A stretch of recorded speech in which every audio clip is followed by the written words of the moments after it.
why I say, that is why I am. That is why I say, that is why I say, that is why I talk. That is why I say, that is why I say, that is why I say, that is why I say, that is why I talk. That is why I say,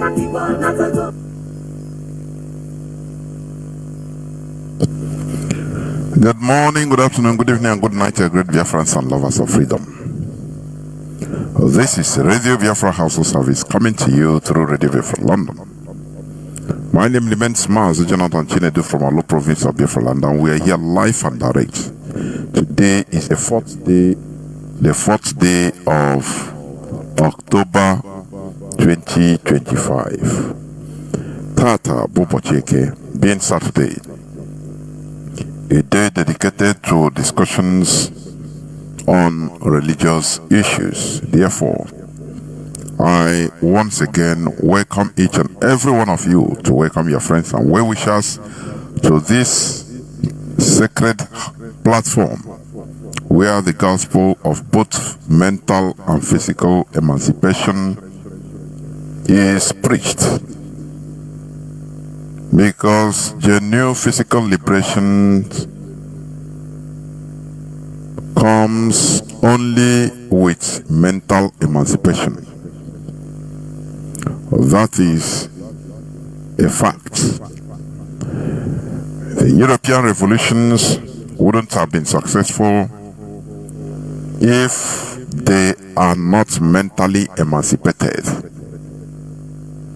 Other revolutions around the world, like that of the Arab Revolution that started in Egypt in the late 19th century, I think 1892. It started with mental emancipation of going back to their roots. That is it. The Japanese Revolution that stopped the mental colonization of their people in 16th century wouldn't have been possible if they are not mentally at alert. Therefore, every genuine physical liberation comes with mental emancipation. That is why the colonizers, they master the art. Because if the colonizers cannot be able to colonize you or colonize us mentally, which means their physical colonization is not even complete. Their colonization is not complete until you are mentally colonized. And that is where they introduce religion. Because you have to think the way they want you to think. You have to reason the way they want you to reason. And that is it. Before they took it as successful, their colonization. That is why this man here, which I played his clip, Mapungo of South Africa, is saying this. Listen. Christianity and Islam by nature, they are bullies of African culture. It is expressed in their intolerance of other people who believe differently from who they are. So here's he said they are bullies. All these foreign religions, they are bullies. And it's right. Because when they come,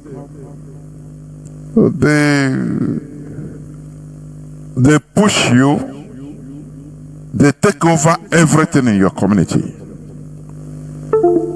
They make you to be small, to look small. They make you to hate yourself, hate who you are. They push you, they force you, it's by force. It's a simple example. If a Muslim walks into this village, the first object is to build a mosque and make everyone in that village a Muslim. It changes your timetable of waking up. You wake up at 5, changes your fashion, changes the way you bury your loved ones. Now you must do everything according to Islamic law. The same thing is true with Christianity. That is it. If a Muslim enters in a community, you build a mosque, he has no respect to the community religion, to the people's way of life. He builds a mosque, he changes the time of waking up by shouting on their loudspeakers, waking people up, taking over everything there. That is the work of a bully. Christianity walks into a space, first thing they want to do, as a Zulu, as a Xhosa, you take off your shirt and put on your beautiful beads. Hebrew beads, by the way, which are Jewish. You put on your Hebrew gear, which is traditional, and you walk up to church. Christianity will look at you, though now there's a bit of tolerance, but the first glance is unacceptable, because the God that Christianity has does not have tolerance for culture. Their gods, the Christian gods, have no tolerance for culture. You must follow their way, because that is the only way. Do you see that? That is the only way. It's a threat. The only way you have to follow. That is violence. So, the way you are, your originality as an African, no. You don't know God. Until you dress like them, behave like them. Yes, bingo. Now, their God can listen to you. I don't blame them, because it is their God. Monopolize.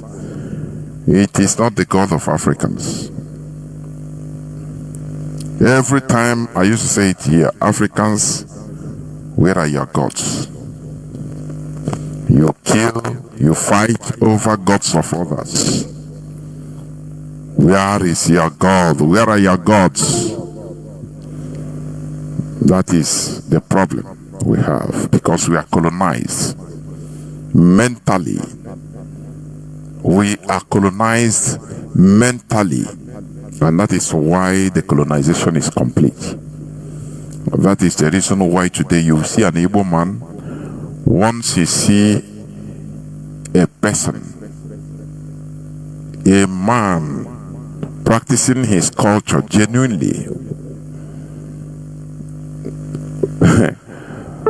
he will demonize him. He's an Igbo man. They will equate him with evil.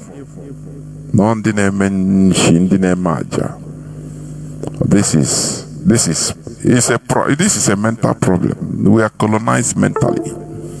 And here on Radio Biafra, we try to untangle all those mental colonizations. Does not. Rather, I would rather take off that thing, put on your shirt, you put a tie on you, put a jacket, polish some shoes, and say, now you look nice. Because apparently you must become European first before you can become Christian. In order for God to accept you, He cannot accept you in your authenticity. He needs first to take you through the culture of the dominant culture, which is a colonial culture, before you can actually become an acceptable Christian. Maponga lays it bare. Christianity and Islam are not passive faiths. They are bullies of African culture. You see it in their intolerance. A Muslim enters a village, the first mission is not harmony, it's domination. Build a mosque, change the time people wake up, change the burial rites, change the clothes. Your life is no longer yours, it is under Sharia. Christianity is no different. You come to church in your Zulu beads, your Xhosa beads, these are your ancestral symbols, your cultural DNA. But the first gaze of Christianity says unacceptable. Remove them. Wear the European suit, tie, shoes polished. Now, suddenly, God can recognize you. You must first become European before you can be seen as Christian. And I co-sign Maponga here because this is the hidden violence nobody talks about. It's not the whip, it's not the gun, it's cultural disarmament. It's telling Africans that God hates them in their own skin, in their own culture, and loves them only when they wear the mask of the colonizer. And this is what you may call my controversial view. That's not salvation. That's assimilation. That's not worship. That's whitewashing. And until Africans see that, they'll keep praying to gods who first asked them to hate themselves before offering them heaven. This is the message, and I will come back to that, but later on. Now, before we continue, remember that today is the fourth day of October 2021. Tata Bobo Cheke. And we are live and direct here on Radio Biafra House of Service, coming to you through Radio Biafra London. We are on many platforms. Sometimes it beats my understanding how some of our people will be asking whether Radio Biafra is talking any longer or Radio Biafra is no longer talking. Sometimes it beats my understanding. These are the people, they don't make no single effort. They choose not to search for Radio Biafra London, but they open their mouth and speak gibberish. Radio Biafra London is talking 247. We are live and direct most of the times. Even if we are not live, there are repeat broadcasts there. We are on FM in many parts of Biafra land. On FM, CHK 102.1, CHK 102.1 in many parts of Biafra land. Also, we are on satellite. The radio section, you look for Radio Biafra London. Moreover, we are on IPOB Community Radio.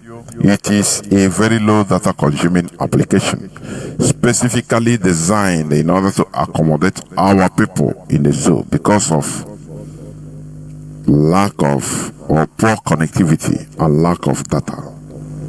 So you download IPOB Community Radio and you'll be listening. Also, we are on Simple Radio. You can also download Simple Radio. It is an application in your Play Store. Application on your Play Store. Simple Radio. Once you download Simple Radio, now you search for Radio Biafra London. The same thing goes to if you download Radio Garden. Radio Garden. Now you search for Radio Biafra London. Also, you can visit our website www.ipob.org.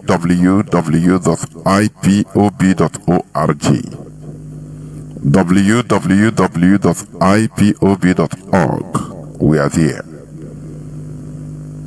Once you enter the site, click on live broadcast and you'll be listening to Radio Biafra London.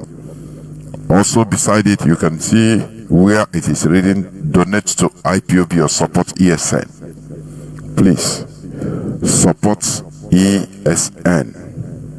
Support ESN. Donate through PayPal, because it is our duty to do that. It is our duty to do that. Therefore, we must continue. As I said, I want to just say something before we dive into the discussion, today's discussion, which I will also try to be brief today, please. There is this headline, a news headline, yesterday's news headline being the 3rd. It says, Anambra government's Agone chamber proves deadly vigilante group abducting residents, labeling them as ESN members. You know, I've said it that they now take ESN, IPOB as water where they pour any debts. It is completely laughable for these criminals. We can understand, we had from even witnesses of these people's crimes that talks about, that escaped from this Agone chamber and all these security, so-called security outfits set up by Soludo. They are criminals. Many of them are criminals. You saw their headman. Is it Akodo or Chiao? What is the name of their headman? That his house was brought down by the Nigerian military because of he's a kidnapper.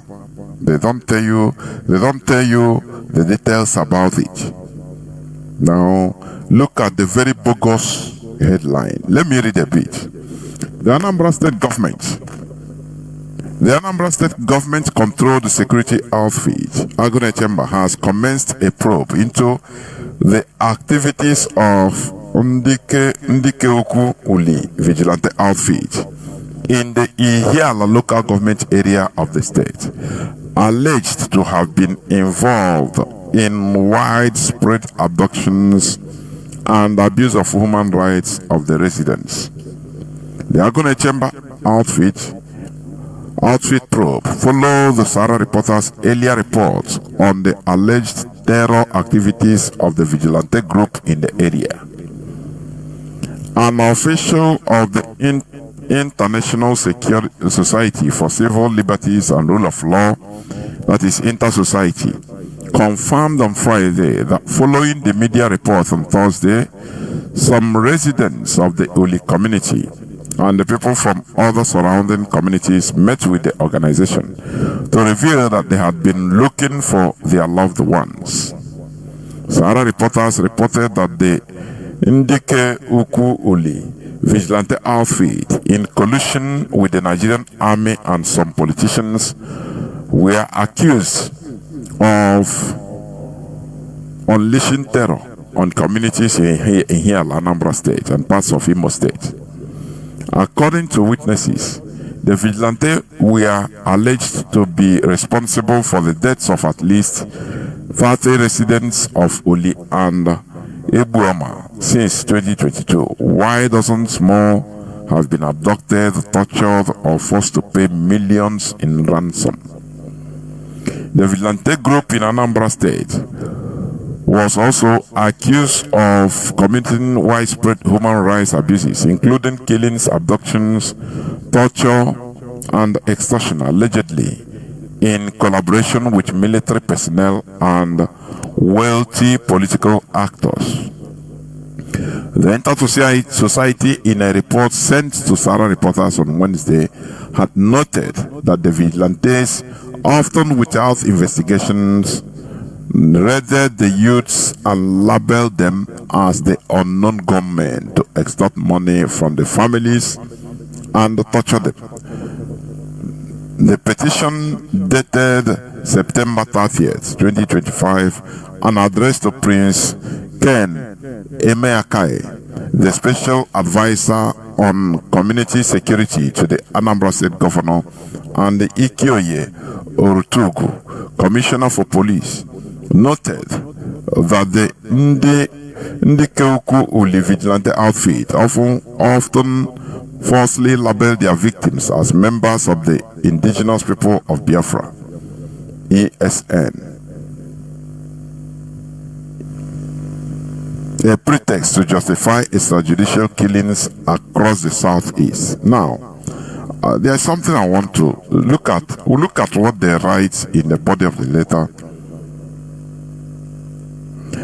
Anambra governments are going to chamber probes deadly vigilante group abducting residents, labeling them as ESN members. Okay. They abduct innocent people and they label them ESN. You know, but for your information, ESN is not there outside in the cities. ESN is not, they have a peculiar mission, and all of us know that. It is to secure our bushes. But lo and behold, criminals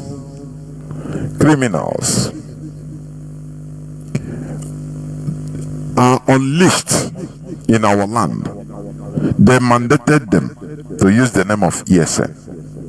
Once you commit a crime, say you are ESN. Well, this is very, very sad. This is very, very sad. And for your information, ESN IPOB is never a terrorist group.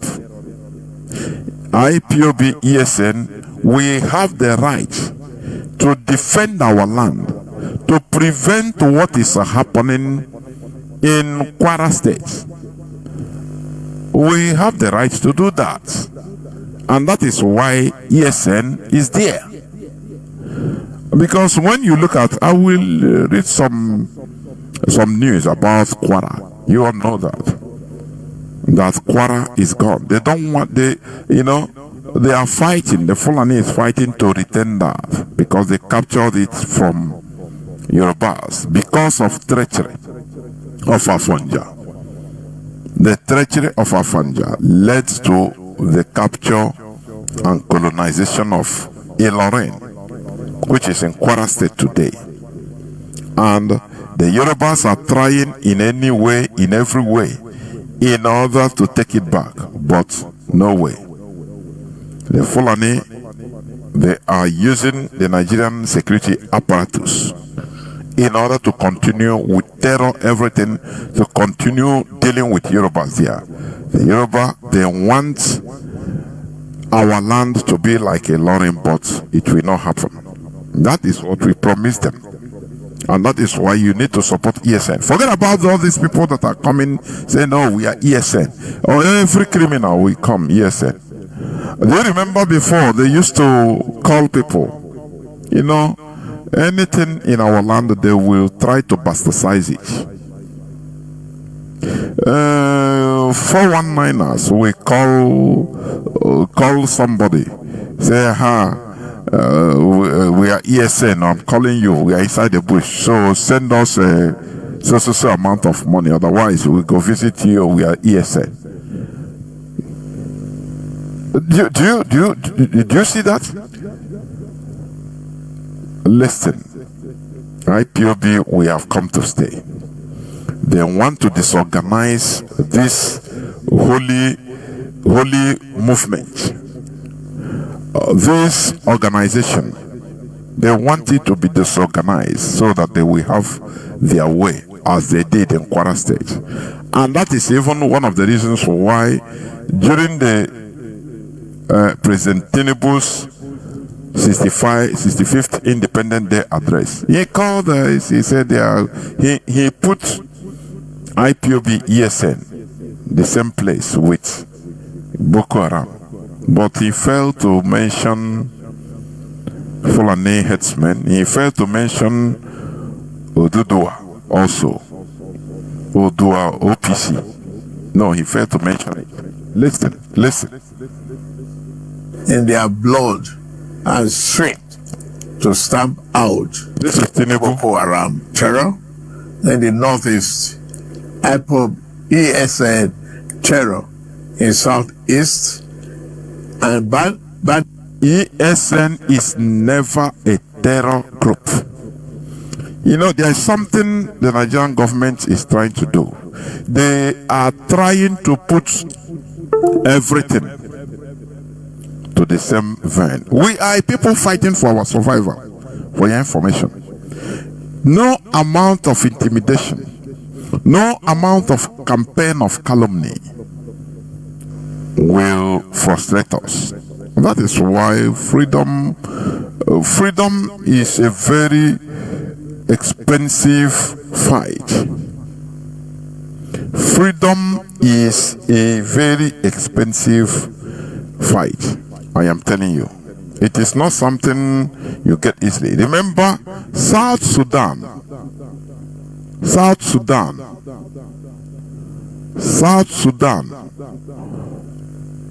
started their struggle 1 year before independence. A year before independence, their independence in 1955, and they got their independence 2005. Calculate the time. Calculate the years. It is 50 years, half a century of struggle, bloody struggle, 39 good years of active warfare, and other 11 years of, skirmishes, intelligence warfare, political turmoil. They endured it. Ask yourself, as a Biafran, as an Igbo Biafran, can you endure that? Look at only our few years of this struggle. Some of our people are already down. Now here safe. Now here safe. Once you are not, capable of resisting, you become, you're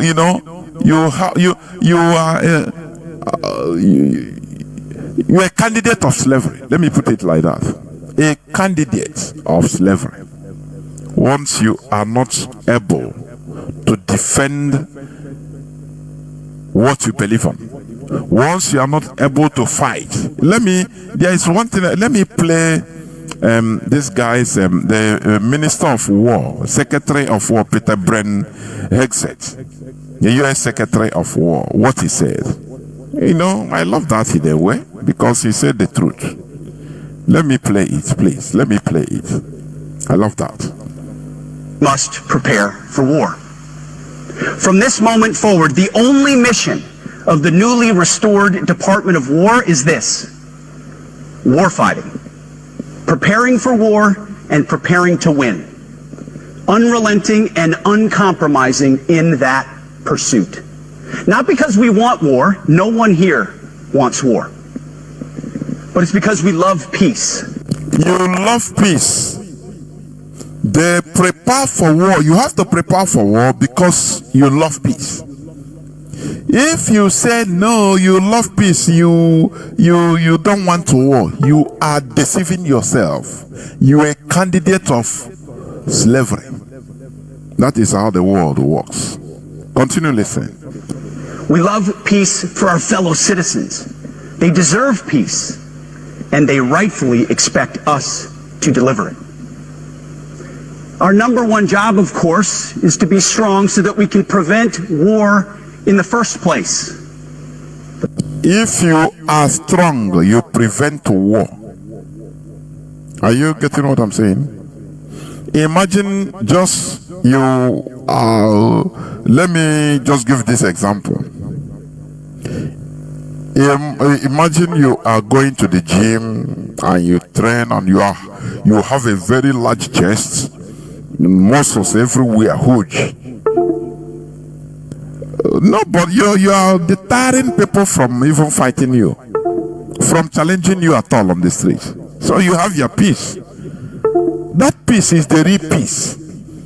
The Peace through strength, not peace that some of our people are always ascribing. Oh, we are peaceful people. No, it's not that type of peace. That is not. You are misunderstanding peace. That one is weakness. It's just like when some of us, anything say, God will punish you. Now, wow, we cannot do anything, but God will see you. No, that is a cry of the weak. You are not peaceful. Because if you have the authority, if you have the power, you will revenge by yourself. But because you are incapable, that is why you are invoking God. So that is not peacefulness. It is weak. It is called weakness. Are you getting what I'm saying? So you must be very strong in order to achieve freedom. Let me continue playing, please. The president talks about it all the time. It's called peace through strength. And as history teaches us, the only people who actually deserve peace are those who are willing to wage war to defend it. The only people that deserves peace are those people that are ready to wage war to defend it. Are you seeing the irony? Peace is not you don't have peace through the mouth only. Now we are peaceful people. I hate that statement. Since I understand how the world works, I hate that statement. Nandi, why they are peaceful? Come on, shut up. Why the weak, not peaceful? There is no room for weakness in the world. Cry for peace from now till tomorrow. You remain slaves. Do you think that if we are strong, do you think that we will allow what is happening to us to happen to us? Because you are weak, that is why you always invoke, oh no, we are peaceful people. No! This lie. Stop misunderstanding issues. That's why pacifism is so naive and dangerous. Pacifism. I love this. This man said, he said it all. He said pacifism. That is being. It doesn't concern me. I'm peaceful. I don't want problem. He said it's so naive and dangerous. Are you getting what I'm saying? Do you see how they are destroying our Biafran buildings in Lagos? Do you see that? Every time. This is not the first, this is not the second. It has been going on and on and on and on. And our people are doing nothing about it. Only you lament because you are pacific. You are weak. We are weak people, for goodness sake. That is the main thing. We are weak. That's why every time we lament, we are looking for somebody that will come to comfort us, give us hope, as Obi and other politicians. Don't worry, we do them. Don't worry, that is what our people want. This man said pacifism is so naive and so dangerous. Now, why is it dangerous, please? Please tell us. Minister of War, tell us. It ignores human nature and it ignores human history. Pacifism is so dangerous and naive because it ignores human nature and human history. I don't know people that can catch up with this. Human nature abhors pacifism. And that is the truth. Whether you accept it or not, that is a fact. We are in a world. Let me tell you. We are in a world of jungle. When you say that, Christopher Columbus went to America, and America continent was not his own. He didn't come from there. But they went there and killed the American Indians. The Europeans came to Africa and overpowered the Africans and colonized us. That is human nature. Therefore, when you don't understand this, you are naive. Are you getting what I'm saying?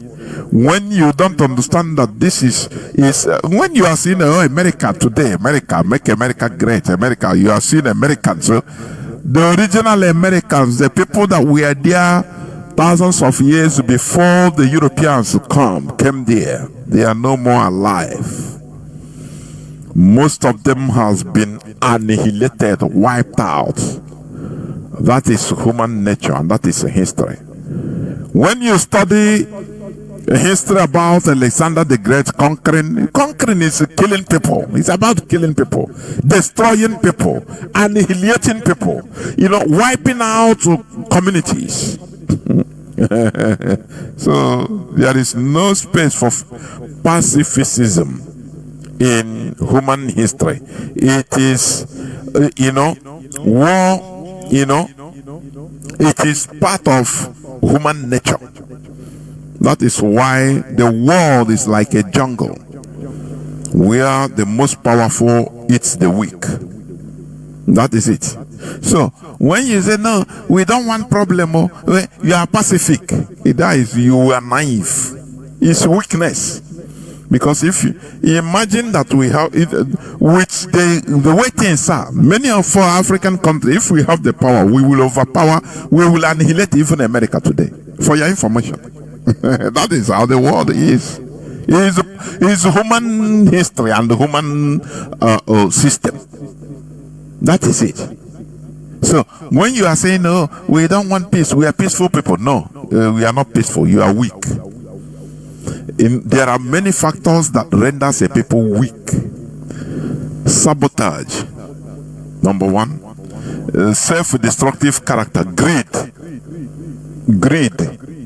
extreme greed, lack of communal interest. All these things are things that make people weak, and it's worrying us, because in our own case, every one of us are individualistic, looking for our individual progress more than our collective progress. These are the things that make us weak. Are you getting me? So this man hit it. You protect your people and your sovereignty, or you will be subservient to something or someone. You protect your sovereignty, your people, or you will be subservient to something or someone. Protection, what does it mean? Protection, which means, it entails fight, because other bullies will come. Other fighters will come. So that is why that word protect. You cannot protect in something that nothing is invading. No. That is where you make yourself strong. You prepare in order to protect. Once you cannot protect your people or your sovereignty, you are not ready to fight to protect all this. You become subservient to something or someone, and that is our problem. That is why we are weak. We are subservient. Many of us don't want to fight. When I talk about fighting, it's not only going to the carrying gun. No. Do you know that supporting IPOB, rendering your financial support, is part of fighting? Do you know that? It's part of fighting, supporting the fight. Do you know that? But when you say, nothing, leave these people, you are completely dormant. You are irrelevant to what we are doing. So you don't protect yourself. You don't want to protect our collective interest. That is what it means. So when you are not ready to protect your sovereignty or your people, which means you are ready to be a slave, to be subservient to something or to some people. But that is why we Africans, we were overpowered. It is human history, and that is why, you know, just like what this man also said, Mapunga. You know, I'm trying to play his clips today because he's making a hell of sense. That is why we are relegated to the background, to the lowest level. Do you know that Africa have no single seat in the United Nations Security Council, where our fates are decided? One country, just one country can veto and put the world at standstill. There are 5 countries that have veto power to veto whatever that is being decided in the United Nations. And no, it becomes pure ED, no questions. These countries are America, United States, Russia, France, United Kingdom, and China. It's cut across the whole continent except Africa. And we are here, we think that we are human beings. That is why this man also was lamenting. You know, we talk about Hitler, because he killed some few millions of people, including Jews, and he became the worst person. But King Leopold, a European, King Leopold of Belgium, killed 20 million Africans, and it is nothing. He's a saint. You have Saint Leopold now. Leopold kills 20 million Africans. Not to have 2 million Jews who die in Germany, and you coin up words, anti-Semitism, anti-what, to protect the Jews, and you look over your shoulder, you have more than 100 million blacks who have died and have been killed, and there's no one who has come up with the concept of anti-black, and Jews are allowed to celebrate. And if you say anything against the Jews, then you are labeled as anti-Semitic. But 2 million Jews die. Hitler is the most horrible man. Leopold kills 20 million Africans. 20 million Africans. And he's still not the most West man that ever lived. Of course. Do you know that even the Second World War, do you know how many Africans, millions of Africans lost their lives? But they never speak about it. History doesn't talk about it. You hear about only the Jewish Holocaust, which is also regrettable. But they don't talk about African soldiers that were massacred. The African people, I mean black race, were targeted also by Hitler. If, for example, because all this time the European colonial powers, they took black Africans from their colonies in Africa by force to fight for them, for France, for England. That is it. If the Germans, if they see an African, a black soldier, they kill him, they remove all his identities from his pockets so that he will never be identified. Are you getting what I'm saying? So that he will be buried like nobody. He'll be forgotten. These are things, these are historical facts, but there is no laughing about it because Africans are weak, very weak. They are very powerful when fighting and killing their fellow brothers.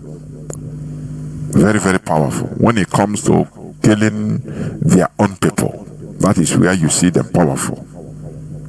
So, what Peter Hesget said, the Minister of United States Minister of War, what he said is correct. If you want peace, be ready for war. If you are not ready to defend that peace with your life, know that you will remain subservient to something or to somebody, and that is fact. He said pacifism, being peaceful. Oh no, I don't want problem. That is what it means. He said it is very dangerous and naive. It is very dangerous because it is not, you are not showcasing human nature. There is no time human nature showcases pacifism.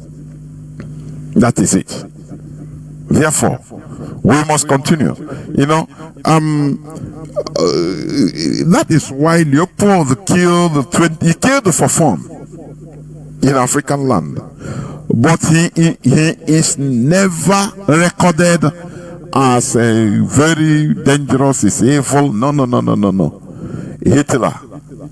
When it comes to war, they say Hitler is evil because he killed Europeans. That is the world we are in. We must tell our own stories. That is it.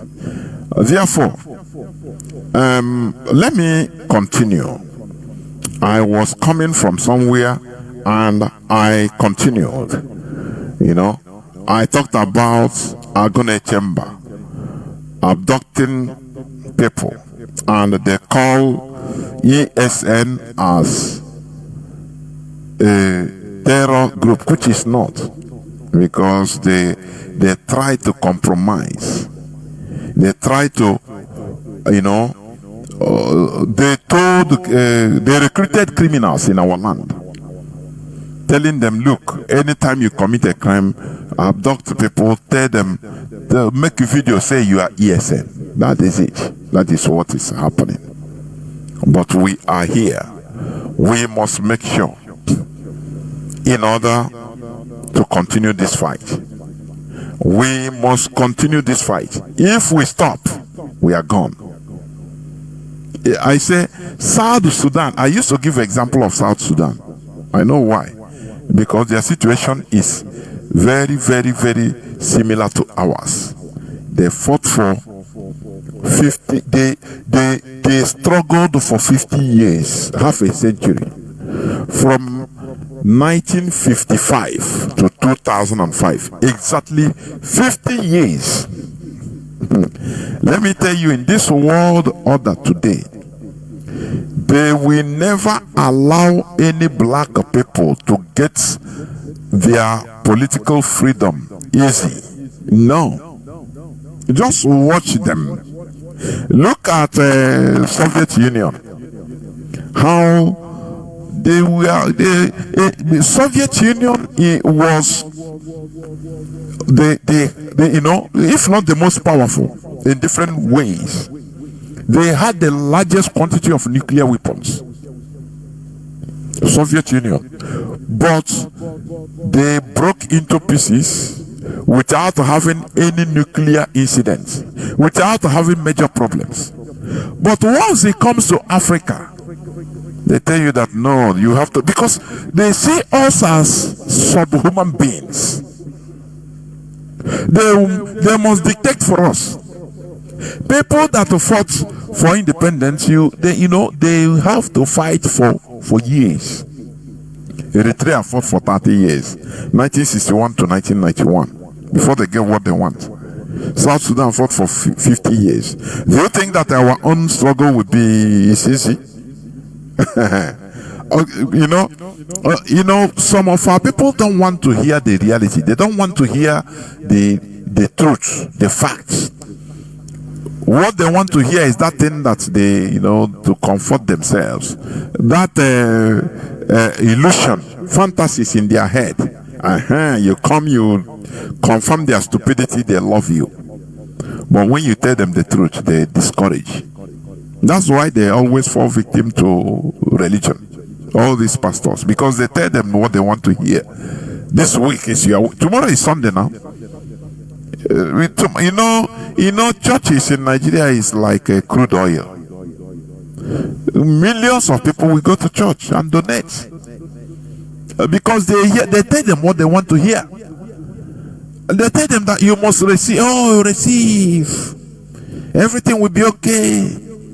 That they arrange people to come and give testimony of what happened, this and that.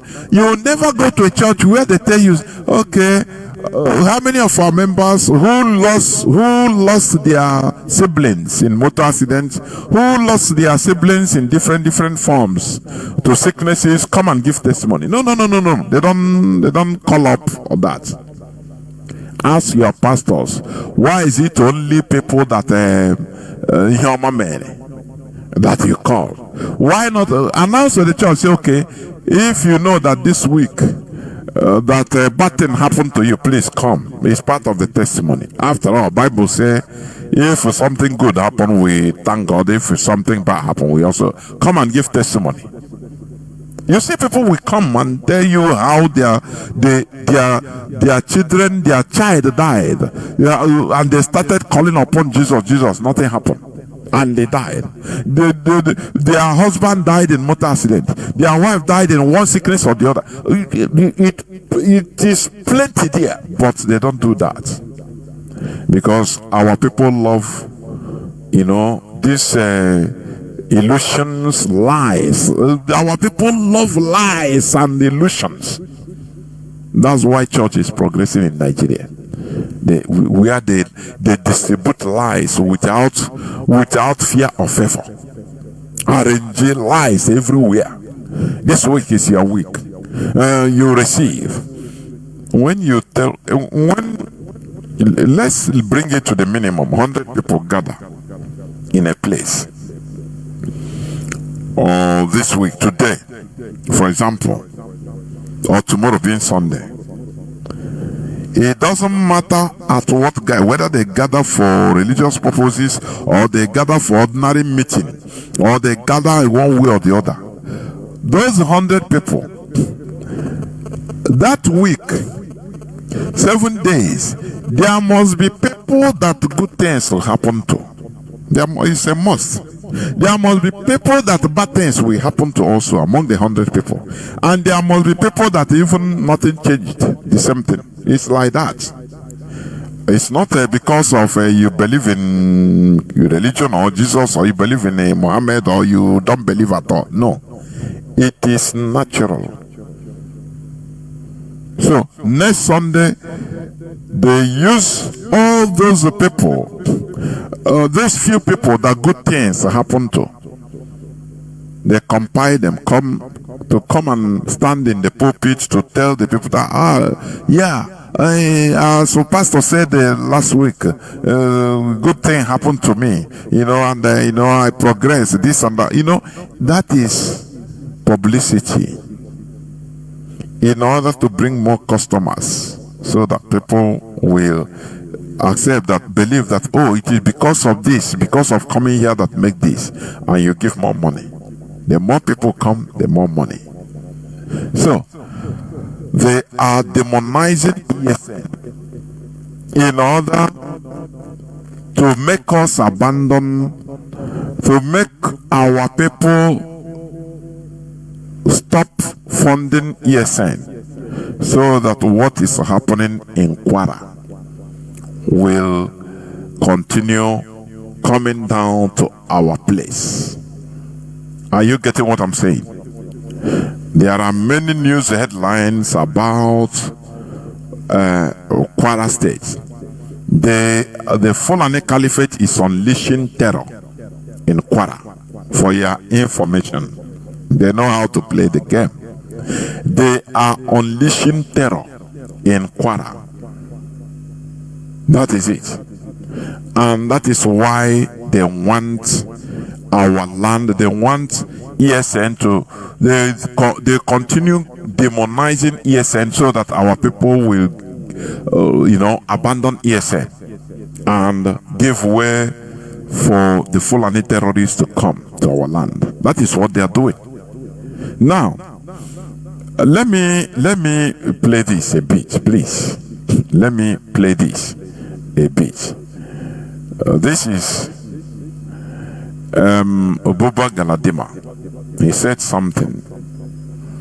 Buba Galadima, he said something some time ago. I think during the time of or after Buhari's this so-called Buhari's official death, he said something on air in a national television. Listen. Some of us who recruited him into politics had a mission, and I will reveal that mission today. General Buhari came into politics. It wasn't his province. He never liked politicians because he believed we are fake and that we don't mean what we say. But there was an incident that made some of us to recruit him, convince him, and use the other people to convince him to join politics. And even though we had our own agenda, because in 1999 and 2000, the OPC was on rampage.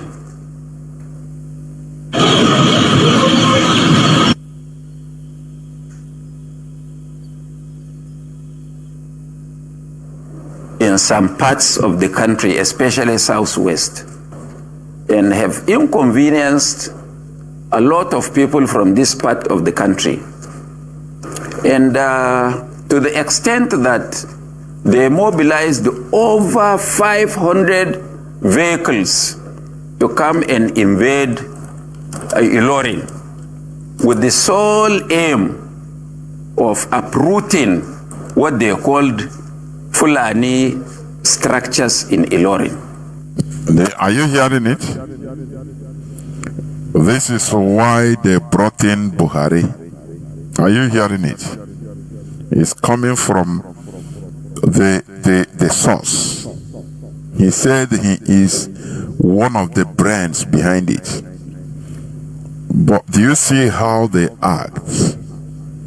And they influenced the Nigerian intelligence services.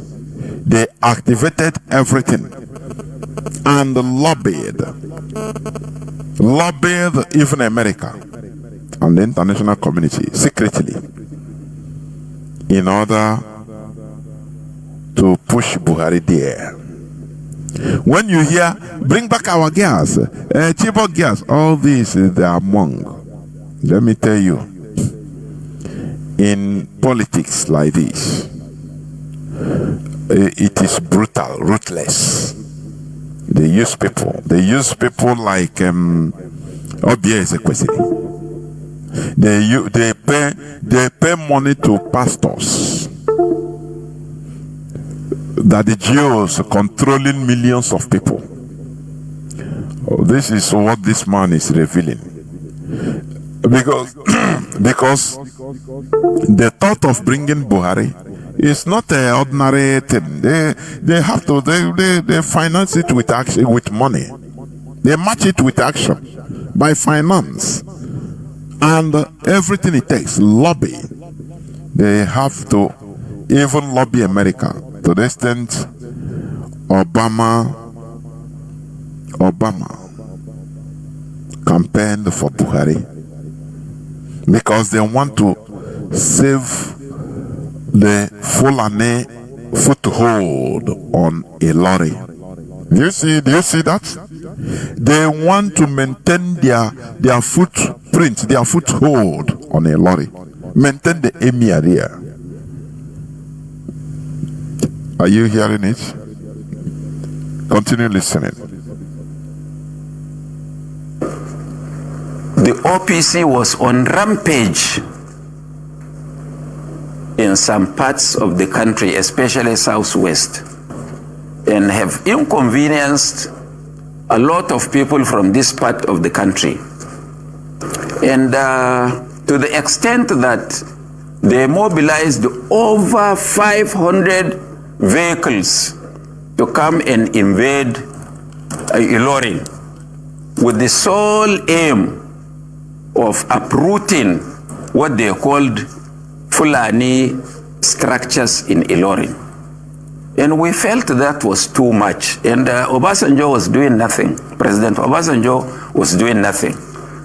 President Bola Tinubu, then governor of Lagos, was doing nothing.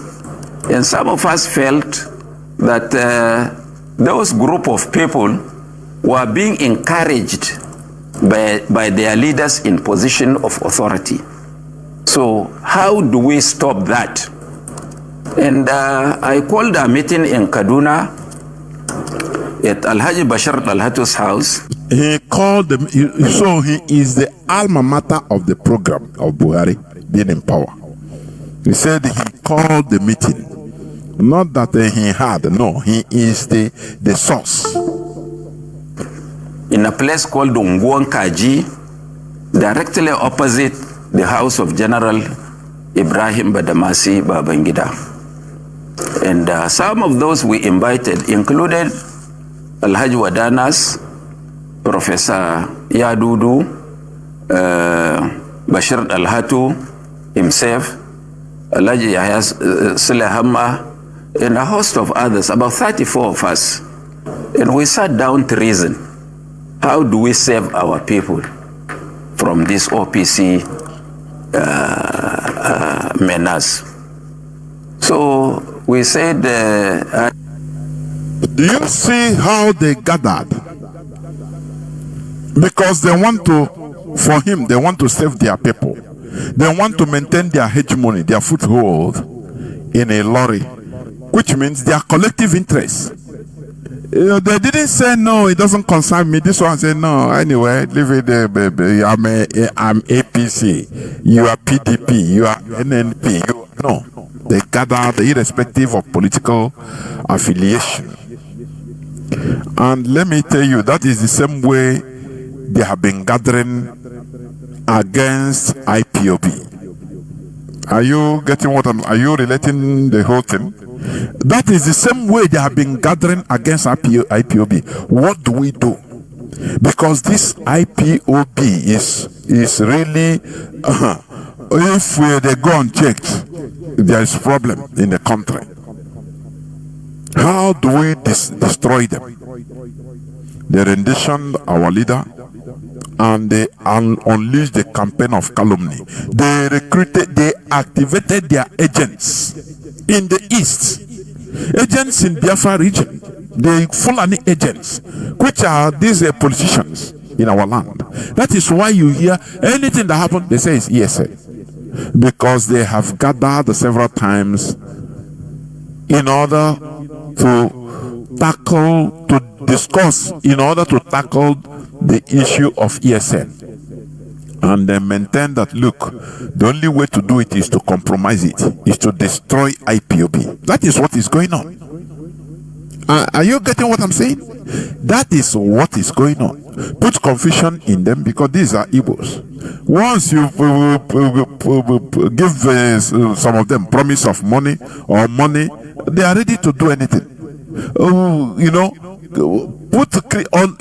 recruit criminals and tell them to be talking that they let them kill their own people and talk openly that they are ESN, so that people will be confused.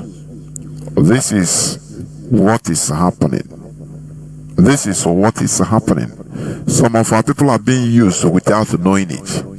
Obia is a question. At that time, did she know that she was being used? I doubt no.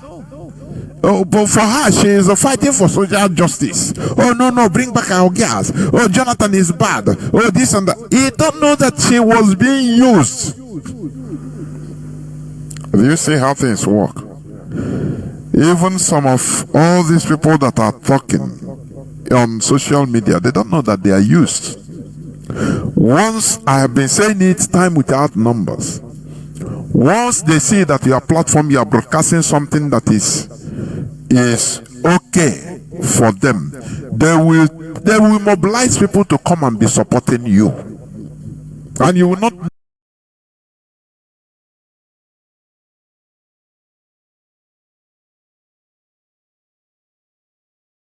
know where the support is coming from. You will be seeing people see that your platform, you are broadcasting something that is okay for them. They will mobilize people to come and be supporting you. And you will not know where the support is coming from. You will be seeing people, they will mobilize people to come and be supporting you. And you will not know where the support is coming from. You will be seeing people, they will mobilize people to come and be supporting you. And you will not know where the support is coming from. You will be seeing people.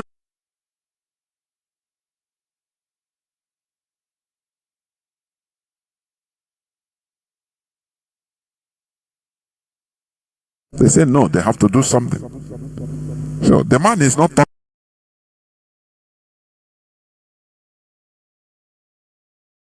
talking from outside out.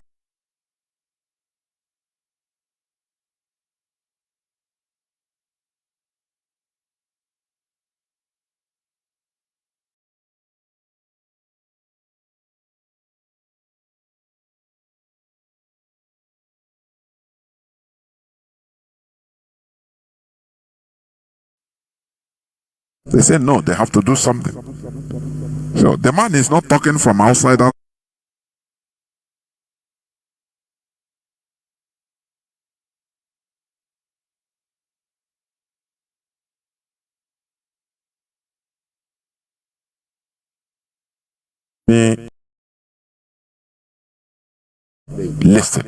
Listen again. This is Buba Galadima, the revelations he made on national television. Well, some of us who recruited him into politics had a mission, and I will reveal that mission today. General Buhari came into politics. It wasn't his province. He never liked politicians because he believed we are fake and that we don't mean what we say. But there was an incident that made some of us to recruit him, convince him, and used other people to convince him to join politics. And even though we had our own agenda, because in 1999 and 2000, the OPC was on rampage in some parts of the country, especially Southwest, and have inconvenienced a lot of people from this part of the country. And to the extent that they mobilized over 500 vehicles to come and invade Ilorin with the sole aim of uprooting what they called Fulani structures in Ilorin. And we felt that was too much. And Obasanjo was doing nothing. President Obasanjo was doing nothing.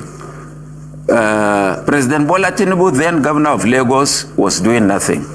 And some of us felt that those group of people were being encouraged by their leaders in position of authority.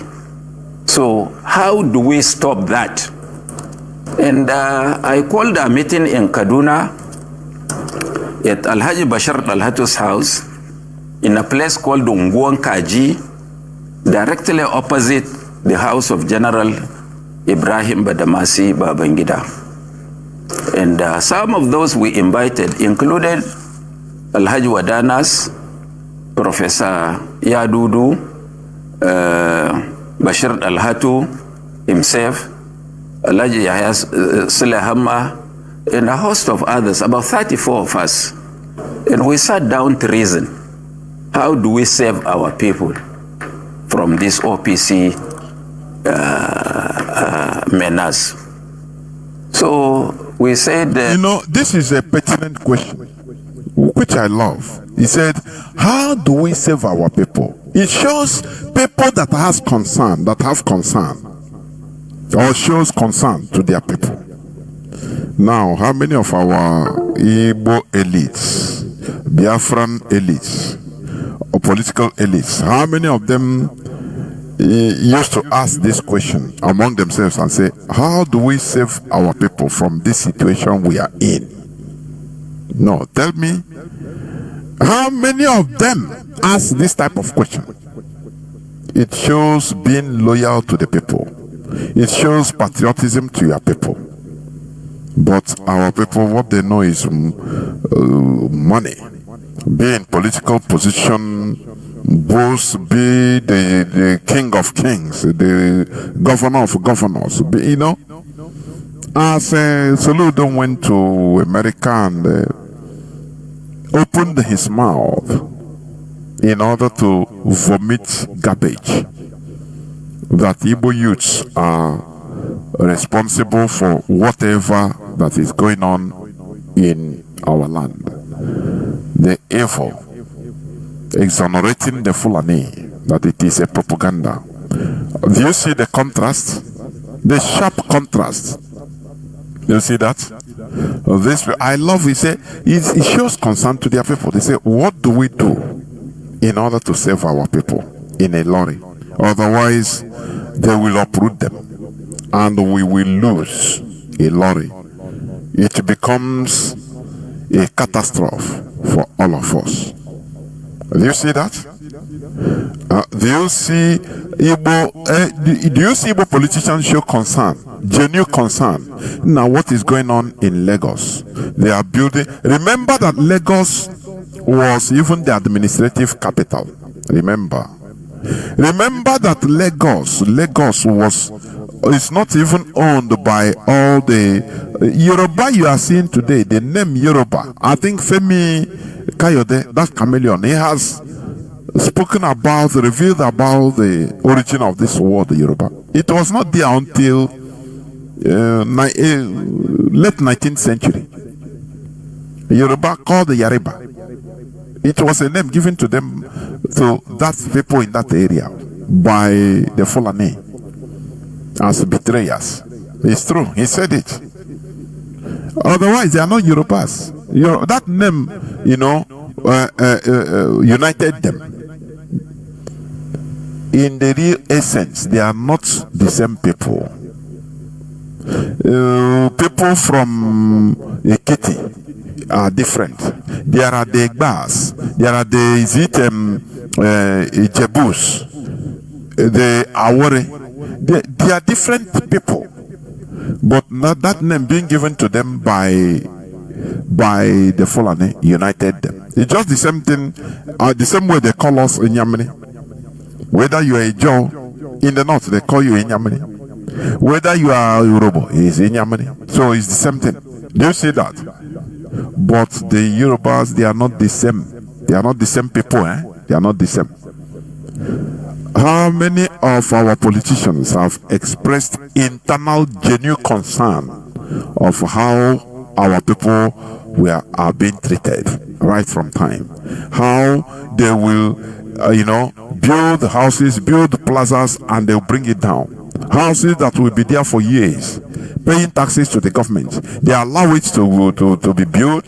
They allow it, but later they'll come and bring it down. This is man's inhumanity to man. But these people, they said, no. What do we do to save our people in a lorry? Listen. It suggested that we have to, because you remove government through only two ways: the ballot of through the barrel of the gun, and through the ballot box. And they said it was impossible to challenge General Obasanjo. That was how Buhari came to our mind. And when he was approached, he had a very unkind words for politicians. But since he didn't say he was not doing, we still pursued him.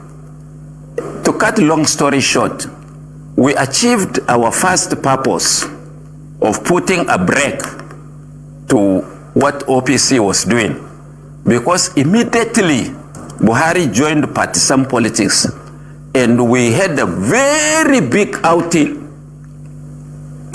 in Daura to initiate him into politics.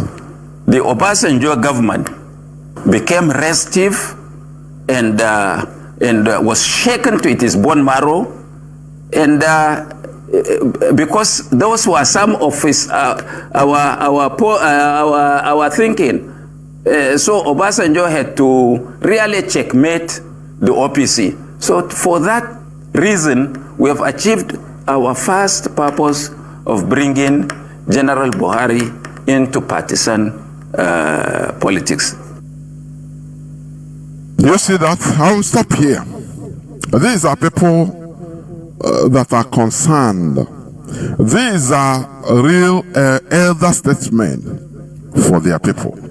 How I wish that we have this type of people with this type of mindset in our land that shows genuine concern, and not only showing it, they act in order to protect their people. Are you getting it? Remember that Jonathan said, I think in what date? I think it's today or yesterday.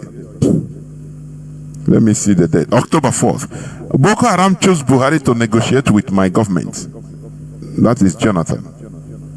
Remember, Boko Haram chose Buhari to negotiate for them. Jonathan said it in a book launch of General Erabo. You know, everybody is launching book now. Black is black. Everybody is launching black. Book. Everybody. And the title of the book is quite interesting. The book has said, no plastic or cosmetic surgeon can remove it. It's the issue of the Chibok girls. It's a scar that I will die with. But later on, people may know a little more details. And that's also to do with the Boko Haram. What do they really want? Of course, our chairman raised the issue. Let me leave this one. Maybe I'll play. It's Good Lord Jonathan talking during the book launch. I wanted to hear the place he talked about it. He said that Buhari was chosen. You know, he was a former president. He cannot say something just like that. It's a fact. But these are the people on top of us. But what is our people doing? They are praying. They are praying. Our people are always praying. They are prayerful. Highly prayerful. Tomorrow is church. They are going to go to church to pray. They don't act, they pray. We are a people that has been deviated, that have been colonized mentally and deviated from the reality. We are following illusions, I am telling you. If I may talk about religion and as a political factor, you know, our people fail to understand that this religion we are engaged in. No, normally before 16th century, there was no word, the English word like called religion. No, it is called tradition and culture. The same way when you come to our own system of religion, you don't call it religion, you call it our culture. That is the same way it has been. But our people didn't know. You know? Now we become slaves to religion without understanding that religion is man-made. It is part of a political factor. It is one of the elements that influence public support for policies. That is the only thing. But our people took the thing as real. You know, you say, when you pray and you call heaven, heaven will come and do something for us. This is where we are getting it wrong. Because this mentality is a mentality that is leading us to destruction. When you think that we cannot do it, it is only God that can do it for us. Wake up from your slumber. Wake up. If I jettison, let me tell you, if I stop talking on air, for example, I stop talking, there is no amount of prayer. I say, let me put it again. There is no amount of prayer you can pray. And you see Mazi Jonathan, for example, his voice coming out on air live because of your prayer. It's life. No. Just simple things. Let us learn from simple things, please. Because this issue of God, we do it. Everything is God. It's getting to my nerves, honestly. Tell me, can you pray as you are using your telephone? Your telephone is running down the battery. Can you pray and command the battery to fill full up without passing through the due process? It's a very simple thing. No, can you pray and let it be like that? The same way you cannot be in your house. You know, you want to go to work. You are in your house. You want to go to work. You first of all brush your teeth. You first, after brushing your teeth, you take, you go and take your shower. After taking your shower, you take your breakfast and prepare. All these things after waking up from sleep. And prepare. Maybe you're a school teacher. And prepare, carry your bag, enter your car. Or go to the train station or to bus station and enter and pay money. Or you slot your card. And it is being read and you start going physically after praying. There is no way you can pray. I want people to hear this. There is no way you can pray. You pray. You wake up from sleep, you pray. After praying now, all of a sudden, you see yourself in your school. Without brushing, but everything done by itself. And you see yourself in your working place, very clean as usual. You didn't do anything, no. It doesn't happen. People say when you pray, you act. And you say it's okay. It's okay to some people anyway. It's okay. But I say, what if you don't pray? And you act, and you still see the positive result. Now, what is the need of that worrying yourself? I know it is a kind of giving hope. I know that there is something bigger that is watching you. I know. But we have taken this to a very stupid level. I am telling you. Because as I'm talking today now, tomorrow is church. Our people, many of our people will go to the church where they will give them the sedation. I call it the sedation. That is what I always call it. Don't worry, everything will be okay. Don't worry, trust God. Things will happen. Don't worry. You know, when you continue, giving people this type of statement, how do you think that they will rise up to fight for themselves? You are weakening them. You are producing a very weak race. Weak race. There are reports from Inter-Society, America, non-government NGOs, talking about the killing of Christians which is correct in Nigeria. Christians are being massacred. And who are the so-called Christians? It's mostly Biafrans. That is true. Churches are destroyed. But let me tell you, what are the Christians themselves doing to save themselves as a people? No, what are they doing? Tomorrow they go to church. Do they talk about it? Do they talk about the massacre that so-called Christians are facing in Nigeria? The answer is no. What you see them now, many of them will be saying, yes, God is doing it. America is talking about it. My brother, my sister, go and do something. You have never seen where the West invaded a country in order to protect Christians. It's not done. Look at Syria today. They put a hardened criminal, a hardened ISIS, Islamic State head chopper. He kills the people for living as an ISIS. They put him to be the president of Syria. Are you getting what I'm saying? Somebody that had a bounty on his head by America, $10 million bounty, but today he is the president of the country, and he is dealing with the Christians, the Druze, the Alawites. He is shooting them to thy kingdom come. Till today, even today.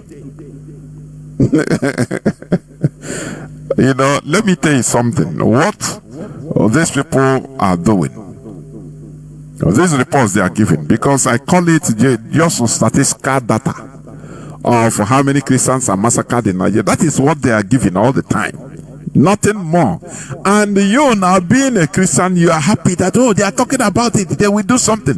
Because you have been programmed to believe that God will send some Savior, Messiah, the same way he sent Jesus in faraway Europe or Middle East to come and save you, an African, Onyibo. To come and save you, onye Oka, onye Olu, onye Owere, onye Abakaliki, onwuru n'ihi gị. Sometimes I'm checking the here, I'm saying, they are totally honestly speaking. So, our ancestors that have been existing, living for thousands and thousands of years, they had no savior until Europeans now came less than 200 years back to our land to now tell us that, somebody, God, born a child in their place, and he is to save us. And our ancestors didn't know this for thousands of years. So God is a monopoly of Europe. If God is universal, you should have told even our ancestors, say, hey, I have a child, he's born in Jerusalem, in Nazareth, okay? So he have come to save you. No, he didn't. He took invaders to come, colonizers to come, in order to give us this information. I'm not saying, mental colonization, nothing more. And our people are defending it today. That is the effect of mental colonization. We are born, our mothers, our fathers, we are forced into it.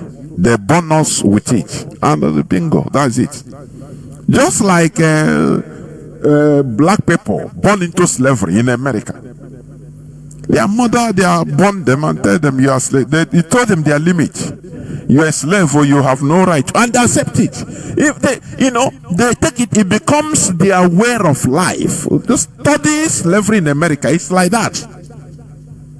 When they see a white, a white child, they bow to him, because they have been trained how to react as slaves. So once you see a white person. It doesn't matter if you are age or you senior him. This is how you react. Take yourself, you are inferior. If you will see them, even the children of slaves, they will be talking it to themselves that, oh no, we are inferior. It is like that. That is how God created us. Because they were born into it. That is the way our people are still defending this religion today. Because we are born into it. So everything is like that. A white man died for us. The news came to our land only, 165 years back only. So our ancestors were naive. Everything about our culture is bad. They interpreted the evil, Satan, as Ekwensu. Ekwensu, that is one of our deities, Igbo deities in Igbo cosmology. Deities of war. Igbo god of war. They told us all these things. Interpreted normally. Now, should a noun does not have translation. Name. No translation. They translated Satan. They saw one of our deities that is doing things for us. They say, hey, this is a Satan. What is the name? But Jesus, no translation. Instead, they put it. Is it? How do they call it? Is it transnaming or what? Jesus become Jesus. He must retain that originality. And you see how smart they are. In Igbo, Jesus is Jesus. In Yoruba, to the Jesus, the same thing. They didn't say Jesus. Maybe Jesus is Amadio. No. You see how these people are smart. They are the smart. We need to judge ourselves and know that, we have been duped. Self-judgment is the highest judgment. I am telling you. That makes you become, we check ourselves all the time. Once you are enlightened before God and man, every time you are searching, you are engaged in self-searching. Whether now am I the crazy one? No, whether I'm right. Is it really that what we are saying, or these people, this majority, is it they that are right? Am I the person crazy? Do you hear when this man I played his clip, Mapungo? He said something. He said, I want to make sense whether I'm the person, I'm the crazy person. Oh, because it doesn't make sense. I want people to help me make sense out of it. Well, am I the crazy person?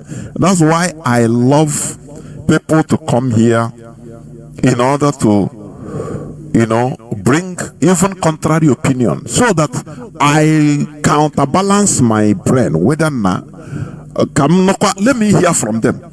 If you make sense, I will agree with you. I say, oh boy, not true. Maybe I'm the idiot. We must continue self-examining. That is it. That is for enlightening the people.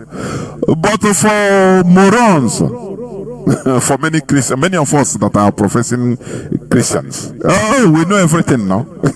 I used to say it because that is what we are. That is what we pass through. We know everything. Who will tell me anything? No, it's like that. Believe what you believe. I believe what I believe. It's not about it. It's about the critical thinking. Because Mazi Jonathan Chinedu put us here. He started here by telling us that the problem we have as a people, that we are not going to move forward without being critical thinkers, without changing the way we reason.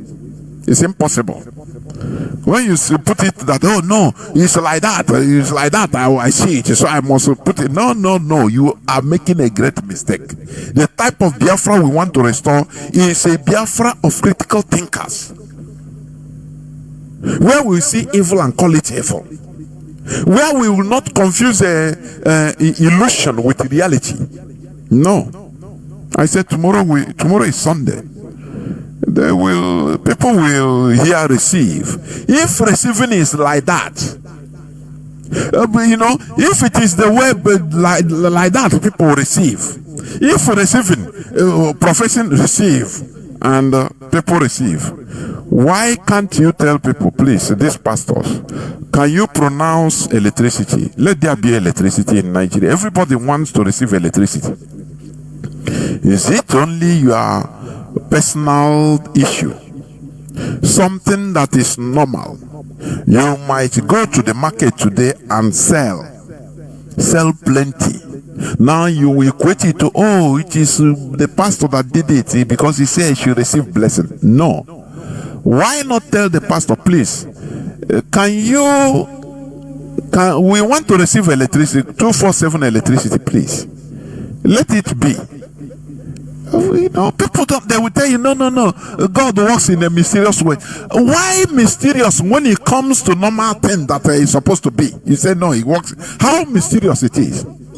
Are you going to, can you enumerate to me what you can get as a prayerful religious person or people that other countries that have the same religion with you, that they are not getting? It's normal life issue. I've told you, there is no way you can pray. There is no way you can believe in God of miracle, everything. And early in the morning, you will not go and brush your teeth with a toothpaste or with chewing stick. And you think that your mouth will not smell. It's impossible. And you go out to the public. You must do that right thing. That is the same way we see this struggle. We must pass through this pain. It's not something received. No. Any person that is telling you, no, God, why are you worrying yourself? God's time is the best. That person is he loves slavery. He loves to be a slave. He's a slave because that is how they talk. Are you hearing what I'm saying? So when a pastor tell you receive, you tell him, Pastor, why can't you pray so that we have electricity 247? We are tired of this darkness in Nigeria. If he don't have the power to do that, now why will he have power to do any other thing? You know that it's a simple scam. It's a simple scam. Religion is just a simple factor it's a political factor. One of the political factors. Finish. To rally people around. Nothing more. That is why the Fulani terrorists, they understand this very, very well. They understand it, and they are highly political. They use religion, Islam, in order to gather people. Now they continue advancing their own Fulani agenda. They have gathered Muslims from Hausa, from Kanuri, from Egon, from every other tribe. Using religious sentiment. Oh, we are all Islam, we are all Muslim, we are all supporters, we are fighting for all of you, don't worry.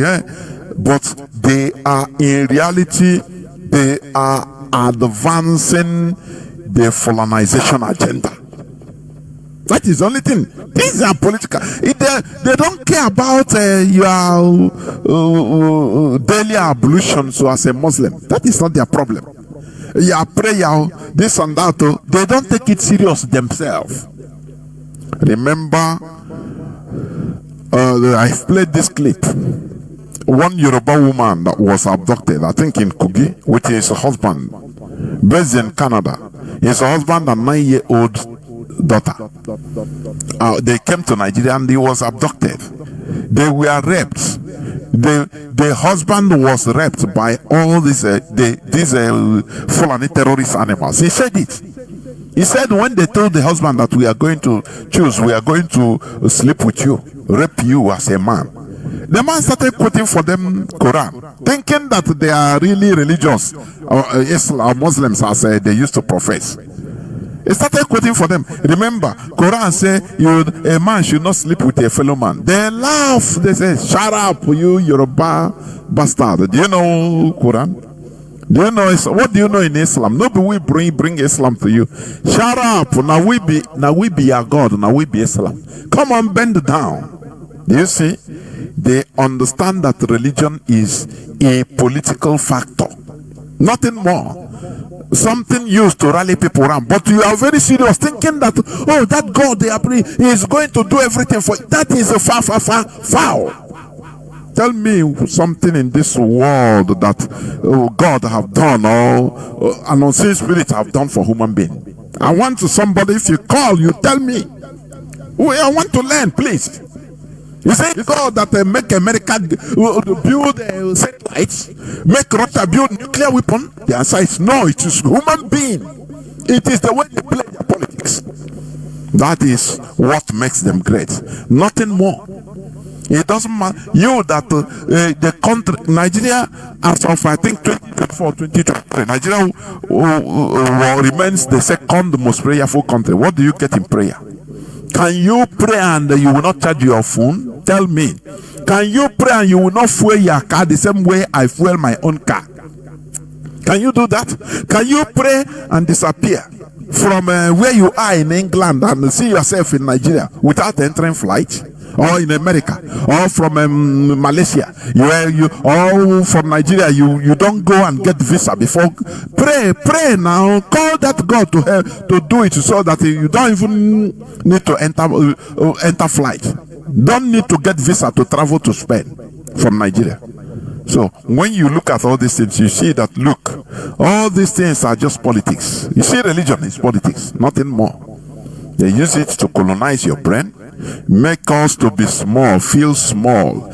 Our way of life, our cultures and traditions are demonized because of religion, foreign religion, and we continue defending foreign religion to our detriment.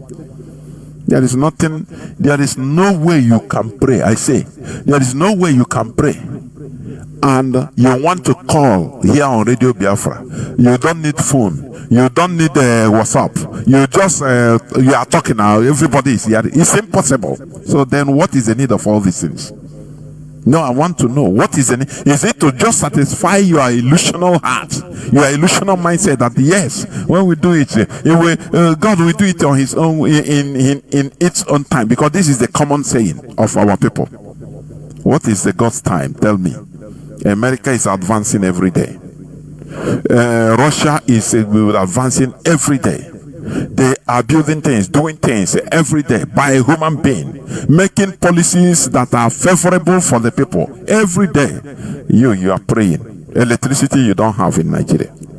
No, you don't have you simple electricity you don't have. You cannot get it through prayer. Can you? Can you get it through prayer?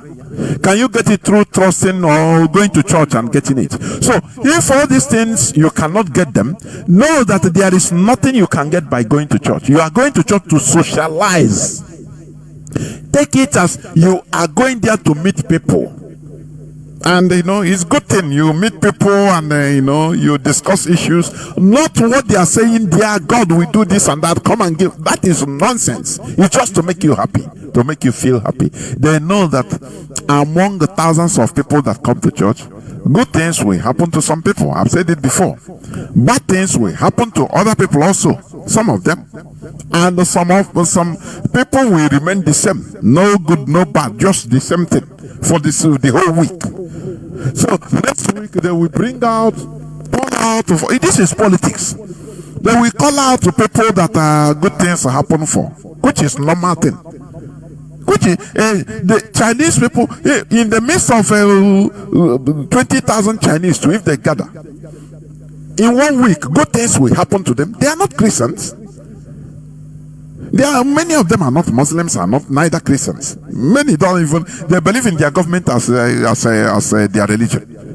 The same thing when you get 20,000 Nigerians gathered together, in the next 1 week, good things, bad things, and will happen to some of them. Good things and bad things will happen to some of them. And some will remain like that. Nothing good, nothing bad happen. They remain like they were since 1 week. The same thing. Bring 20,000 Chinese. Exactly the same thing. So what then is the difference? Why are you ascribing things that human beings do? You ascribe it to an unseen creature, an unseen spirit. This is, I call it naivety. I call it, foolishness. It is high time we remove ourselves from this foolishness, honestly. and do, because when you now understand that, look, it is we that control this world, it is we that we do something, and if we don't do it, it will not happen. So you will now see each and every one of us buckling up, because you know that if you don't do it, it will not happen.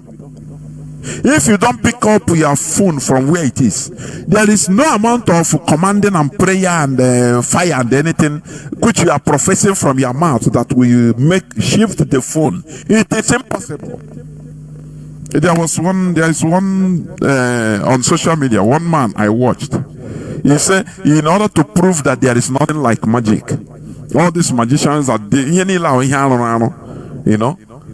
know, something you don't know. Once they bring it, you think it's magic. There are things.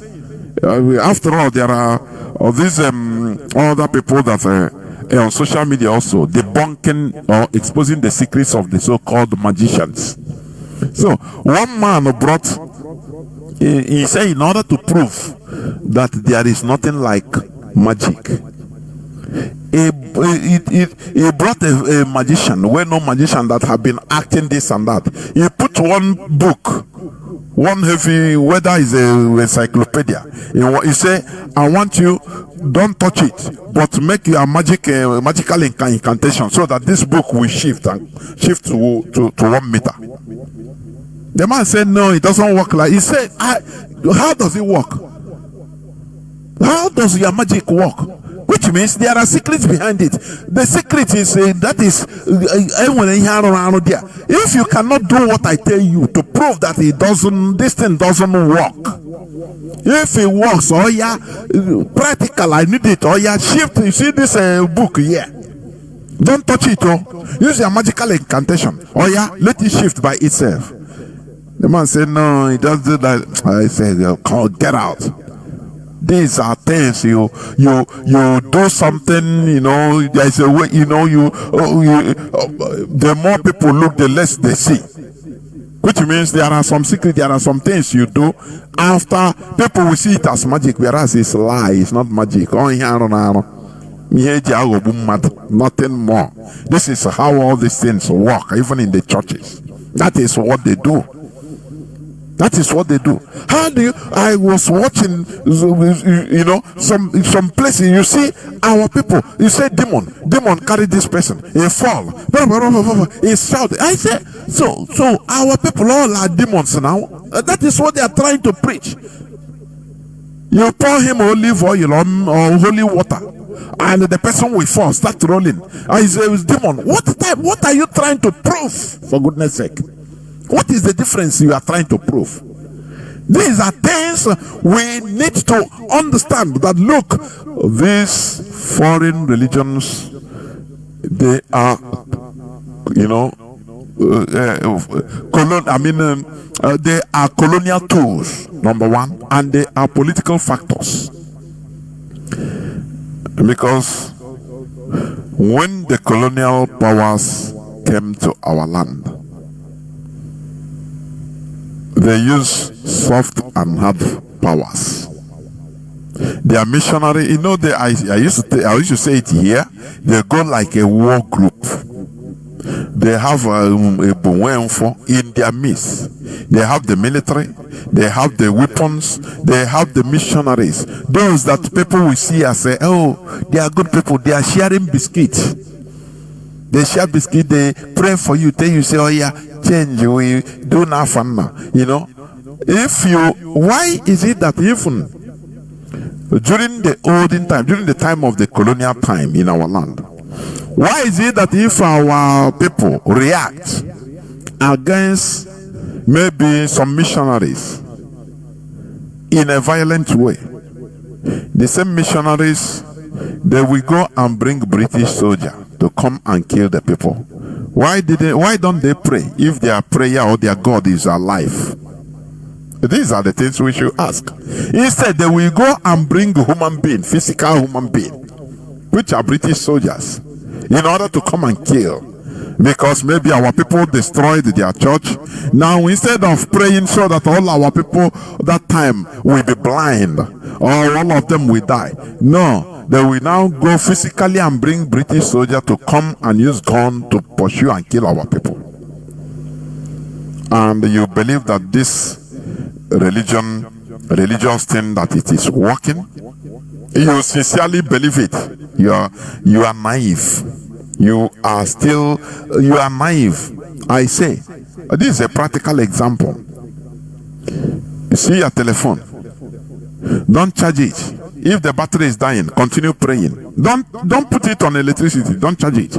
Continue praying and commanding. No, I want battery. I want the battery now to come. I want it to full. I want it to full in Jesus' name. Let it to full in Jesus' name. It will not happen. Are you getting what I'm saying? It will never happen. It shows you that nothing, that thing you are doing is just a sound, physical sound. Why I say, I was thinking, let me see. I'm having reports that IPOB community radio is not coming. Let me see, which means it's not from here. Let me check, please. Let me check, please. Please confirm. I'm having a report that IPOB community radio is not talking. Let me see. No, it's coming. I don't know. For me,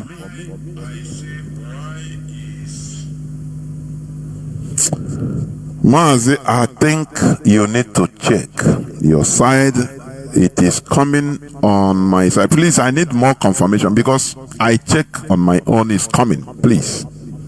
IPOB community radio is coming. I don't know. So, what am I saying? You know, all these things is a verbal sound. Just sound, nothing more. And what you are, though you are trying to make yourself happy, that is the thing. You are trying to make yourself happy by making this vocal sound, positivity.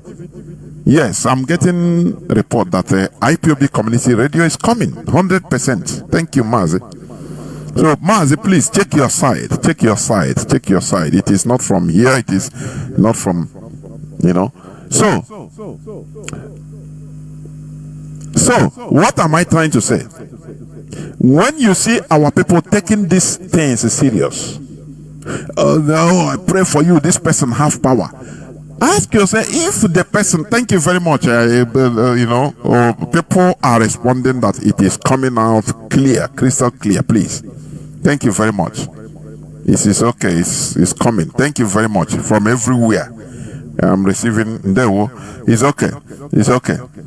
So, if all these things are serious, are really happening, why then can't the people ask, oh boy, we have issues here in Nigeria. The main issue is electricity. Pastor, please pray. Is it only demon? Where do you see demon? There is something these people, they are playing with the minds of our people, that they are dealing with the spirit.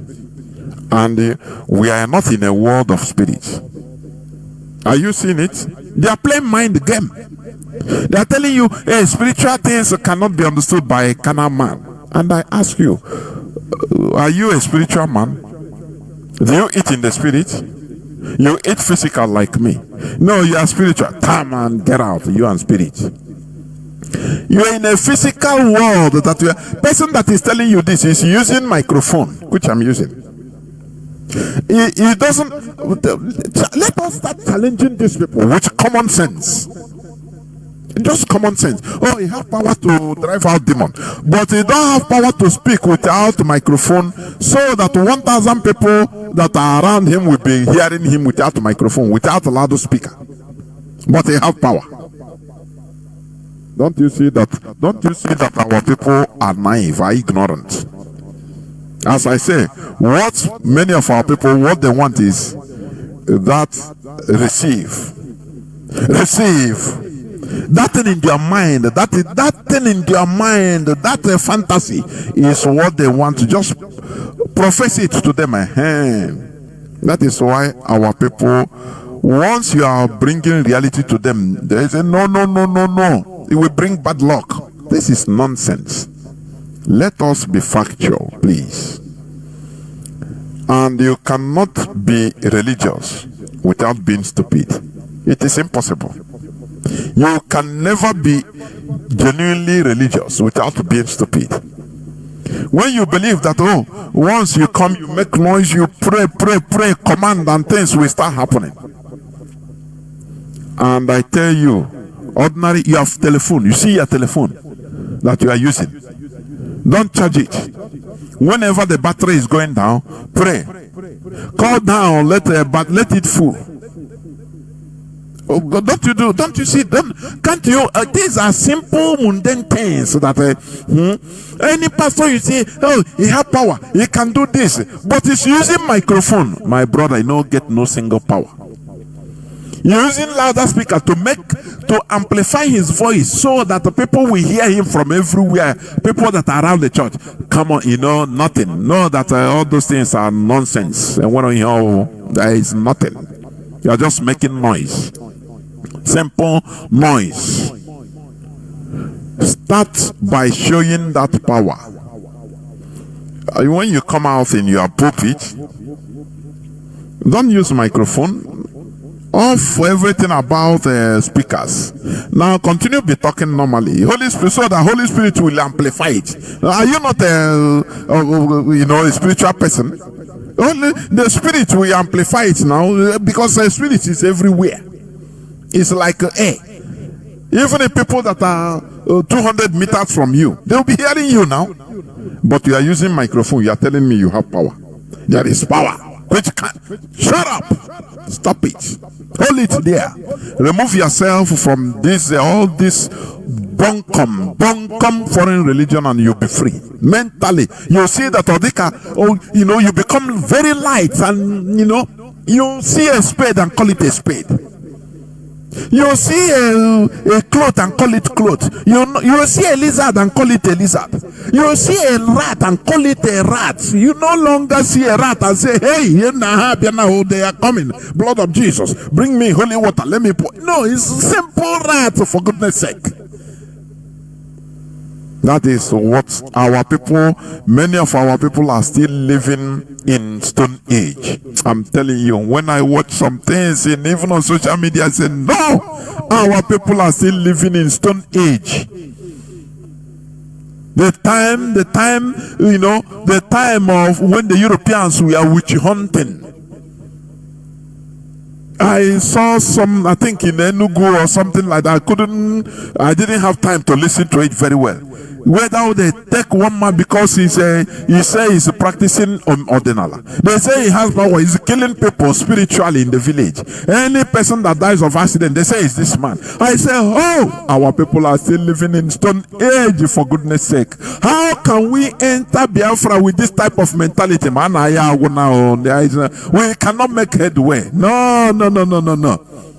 Instead of people to pursue physicality, government, everything, they are witch hunting. When you say somebody have power to cause a to cause an accident, tell that person, why not use that? But let us organize a way so that use that power in order to do what? To at least make Nigeria better, to change the government, to make the people, better. That is it. Provide electricity for everybody.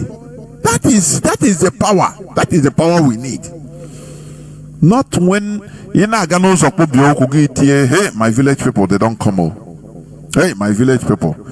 These are superstitions, mumbo jumbo that Mazi Jonathan Chinedu started here by trying to clear from our brain, but still the journey is still far. Oh no, our people journey is still far. I said tomorrow churches will be full. That is where they milk our people. Every corner of Nigeria, our Indibo, they are members. Now they are vomiting money. Do you see what happened? What has been happening in Lagos?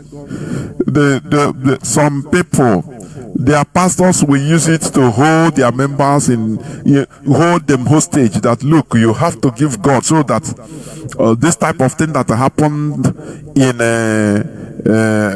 Abulado, not Abulado, in Aspanda will not touch you in Jesus' name. So give God. And they will sheepishly give. And they will sheepishly give. Continue murmuring. When is our people going to get brain from this religious nonsense? When? Don't you think? Reason? No. Let us forget about uncommon sense. I call it uncommon. Let us come to common sense. Don't you think a people that are so prayerful, religious, calling upon God, both Islam and Jesus, Allah and Jesus, does it mean that their God does not love them to give them good life? No, tell me. Does it mean that the God they are calling does not want them to have good road? Can't that God tie the road for them? Is it so they keep you in perpetual difficulty? That God keep you in perpetual difficulty so that you continue suffering and calling on Him and praying on Him. Is that what it means? Is that the I want the logic, please. Maybe when the line opens, let people call. People that are open. The problem I have is when the line opens now, you see people that are have the same mindset with what I'm preaching. Which I want people that have opposing arguments, because we want to counterbalance and we want to learn from you. Whether we are the people that are going astray, I'm telling you, come and convince us. No person will chop you wrong. We need civilized debate and dialogue. We are brothers. Criticizing ourselves doesn't mean that we are enemies. No, it doesn't mean that, please. It doesn't mean that. We are looking for the best for us. This Mazi Nnamdi Kanu, everybody now, Mazi Nnamdi Kanu, remember there was a time he was called Antichrist. Some people bury ashes. Remember people called and said, no, this man. Remember some churches call him Antichrist. No person should join IPOB because of what he was preaching. Remember. So I want people, please, to come up on A. Tell me, Mazi, I disagree. I will allow you to speak, and I will ask questions, and I speak, and you speak, and we learn from each other. People that are listening will learn. Because I can no longer understand this. Why do we take these religions to a level that I can no longer understand? No, God will do it. No, it is God. No, this one demon possess him, so he cannot do this. But we are in a world where physicality is ruling. Where the person you are calling spiritual, or is a spiritual father, or is a spiritual daddy, if he wants to travel, he will either enter car just like any other physical human being. Pastor Suleiman was driving, was inside, protected by bulletproof car. That was the reason why they shot at him with AK-47 with guns, and they cannot penetrate. Physical thing. Those other people that we are following him with, together with the police and other mugus, I call them mugus, that we are following him in a car that was not armor plated, that was not bulletproof. All of them were slaughtered. So what else? Okay, what another explanation are you going to give me? That this thing is working. It's like tell me, is there anything working as Nigerians, as maybe Christian Nigerians, Christian believers, Islamic believers, that is not working in China? China atheists, Chinese Hindus or Chinese communists. Tell me, is there anything? Even China, their own is working modern. Now, what are you going? What are we saying, please? These are commonsensical questions that we should ask ourselves. Because here we deal on common sense. We deal with common sense, not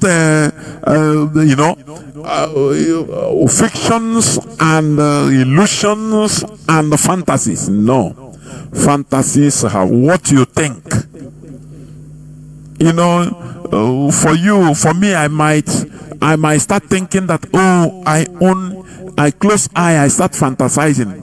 Oh, I will own a private jet. Oh, I will own. It's very good, very lovely. It can give me happiness. You understand? But you open your eyes, you see yourself, you don't have private jets. That is the reality facing you. So why do we confuse fantasies with reality, please? Religion makes us to fantasize. Where it pains me is, these are foreign religions. We are quarreling with a foreign religion. Due to foreign religion, not something that is original to us. Something that was imposed on us less than 200 years ago is what we are fighting each other with. Because of that, we are killing ourselves. Can't we? It makes us inferior human beings. I am telling you. The Europeans that brought this, they have jettisoned it. They are now cultural Christians. Although I have explained this thing several times, cultural Christians just, being a Christian by birth, nothing more. You have nothing to do with the practicing. You have nothing to do with what the Bible says. Bible, they read. No, you have nothing to do with what Bible. You can read and learn something, which you can make reference. But it has nothing, absolutely nothing to do with your life that you are living today. That is cultural Christianity. That is why you see an European, maybe 50 years old. You ask him, what is your religion? He say, I'm a Christian. And rightly so, because he was born a Christian. And that is their culture. It's their culture.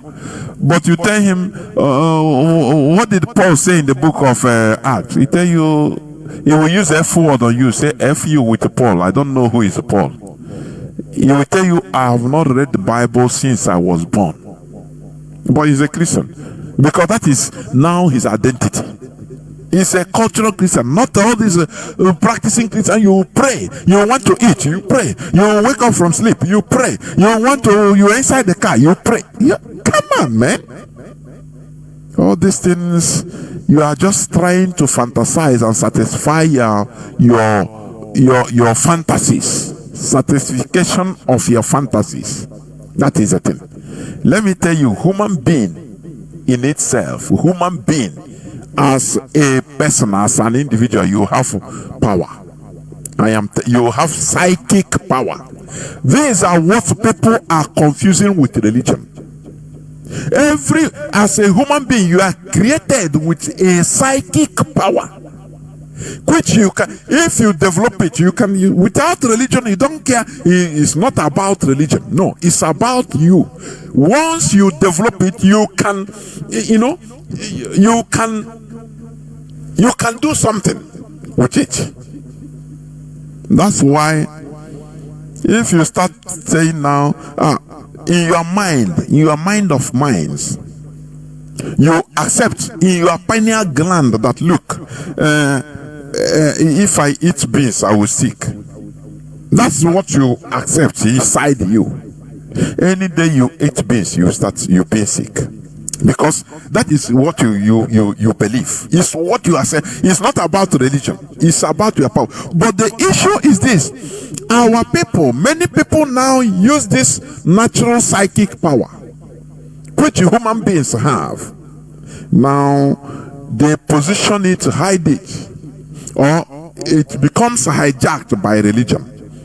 And now that thing they should give credit to their own selves as what they, as a human. I don't know how to explain this. Now, religion hijacked it. Anything that happened, they say, is that man of God? It's because of what he did. He prayed for me. Oh, is that imam? It's what he said. Oh, is that onye dibia? No. As a human being, you have power. You have natural psychic power. It's real. It has nothing to do with religion, or your religion, or your Jesus, or your Allah, or anything. It has nothing to do with that. It's your right. It's your power. Only if you know. But for all these things, you see all these pastors and clergies, they understand. They once they hold the people, they now uphold, raise the psychic power of the people, but using themselves as the people as focus, so that anything that happens, the people will no longer understand that they have also the power of a human being. They will now attribute it to the man of God. It's the man of God that did it. He is the reason why I won lottery. And I said, give this example. Challenge them. Oga, you say you have power, Oga pastor. If you throw your water to people, they will fall. Say demon possess them. And you say you have power to pursue demon. Demon we never see before. All these things we don't know, because what we can prove is what we see. But we want you to prove what we can see. Pray so that command so that your battery, your phone will no longer die. Your phone battery will no longer run down. Don't use a microphone in this church. Just come, don't speak, don't even use louder speakers. Don't use microphones. Come out and speak so that the whole congregation will be hearing you. After all, is it not written Jesus was speaking to 5,000 people? The time where there was no microphone, and they were all hearing him. Without change. Jesus was speaking to 5,000 people. 5,000 people. Do you know 5,000 people cannot be in a small place? No, they will be gathered everywhere. So was he shouting, "Hello"? I say, "Blessed are those that are painful." But why are we in this 21st century still falling? Even if the person is shouting, how can 5,000 people in an open air, not in a hall even, be hearing him? And we accept, we believe. Because blessed are those that believe, that did not see but believe. You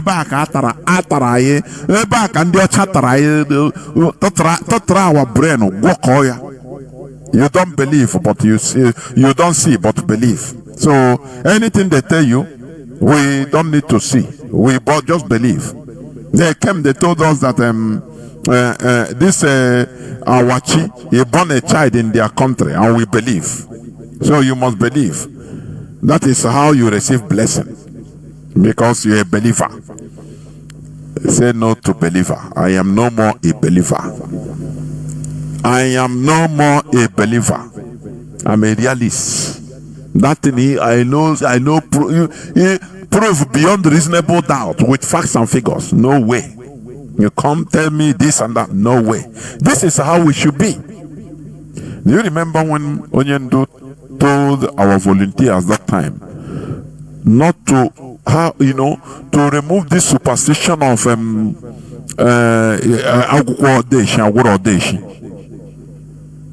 because once you have this superstition, once you will believe, you will carry all your trust, give unto something, and carry gun. Say you want to fight, you are fighting. You will be confident to be in harm's way, and you will be mowed down by bullets. As foolish as you are, But once you don't take all these things are real, now your brain will be working. Your brain will be working. It will be at alert. You will be able to remove yourself, to plan very well. That is it. It's just like somebody smoking, taking drug. Once you take drug, you are in an abstract world. You are flying. You are seeing yourself meeting Donald Trump. And now about with Donald Trump, say yes. But people there, they are seeing you. The reality is that you are you are there in a Congo town. Let me put it like that. You are there in a rubbish house. You never even eat. That is the reality. But as you drug make you start seeing yourself that you are with the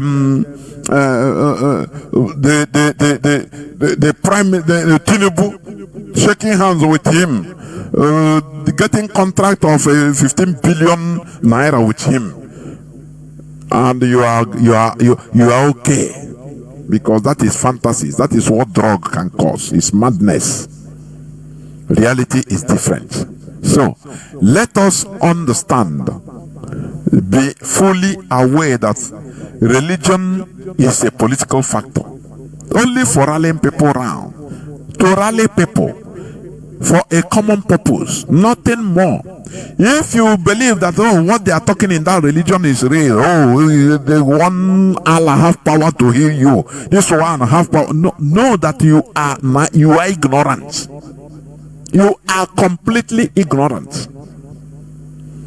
Our own is our own. That is the only thing. So, it is a high time we understand that, look, we cannot continue being foolish using religion, because you cannot be doing, you cannot be religious and be commonsensical. These two cannot go together. It is impossible. It is impossible. You either be one, have common sense, and relinquish religion. Religion will go down in your life, or you are religious and common sense will get out from you. That is it.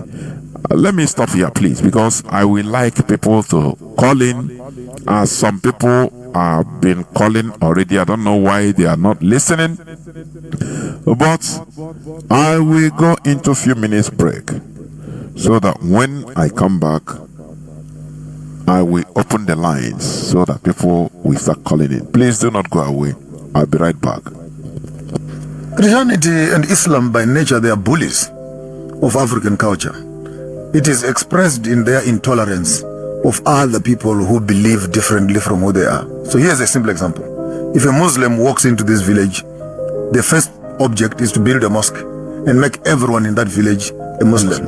It changes your timetable of waking up. You wake up at 5, changes your fashion, changes the way you bury your loved ones. Now you must do everything according to the Islamic law. The same thing is true with Christianity. Christianity walks into a space, first thing they want to do, as a Zulu, as a Xhosa, you take off your shirt and put on your beautiful beads. Hebrew beads, by the way, which are Jewish. You put on your Hebrew gear, which is traditional, and you walk up to church. Christianity will look at you, though now there's a bit of tolerance, but the first glance is unacceptable, because the God that Christianity has does not have tolerance for culture. Does not. Rather, I would rather take off that thing, put on your shirt, you put a tie on you, put a jacket, polish some shoes, and say, now you look nice. Because apparently you must become European first before you can become Christian. In order for God to accept you, He cannot accept you in your authenticity. He needs first to take you through the culture of the dominant culture, which is a colonial culture, before you can actually become an acceptable Christian. Maponga lays it bare. Christianity and Islam are not passive faiths. They are bullies of African culture. You see it in their intolerance. A Muslim enters a village, the first mission is not harmony, it's domination. Build a mosque, change the time people wake up, change the burial rites, change the clothes. Your life is no longer yours, it is under Sharia. Christianity is no different. You come to church in your Zulu beads, your Xhosa beads. These are your ancestral symbols, your cultural DNA. But the first gaze of Christianity says unacceptable. Remove them. Wear the European suit, tie, shoes polished. Now, suddenly, God can recognize you. You must first become European before you can be seen as Christian. And I co-sign Maponga here because this is the hidden violence nobody talks about. It's not the whip, it's not the gun, it's cultural disarmament. It's telling Africans that God hates them in their own skin, in their own culture, and loves them only when they wear the mask of the colonizer. And this is what you may call my controversial view. That's not salvation, that's assimilation. That's not worship, that's whitewashing. And until Africans see that, they'll keep praying to gods who first asked them to hate themselves before offering them heaven. Christianity and Islam by nature, they are bullies.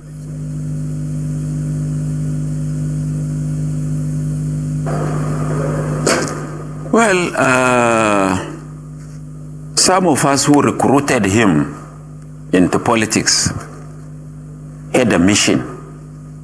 And I will reveal that mission today. General Buhari came into politics. It wasn't his province. He never liked politicians because he believed we are fake and that we don't mean what we say. But there was an incident that made some of us to recruit him, convince him, and use the other people to convince him to join politics. And even though we had our own agenda, because in 1999 and 2000, the OPC was on rampage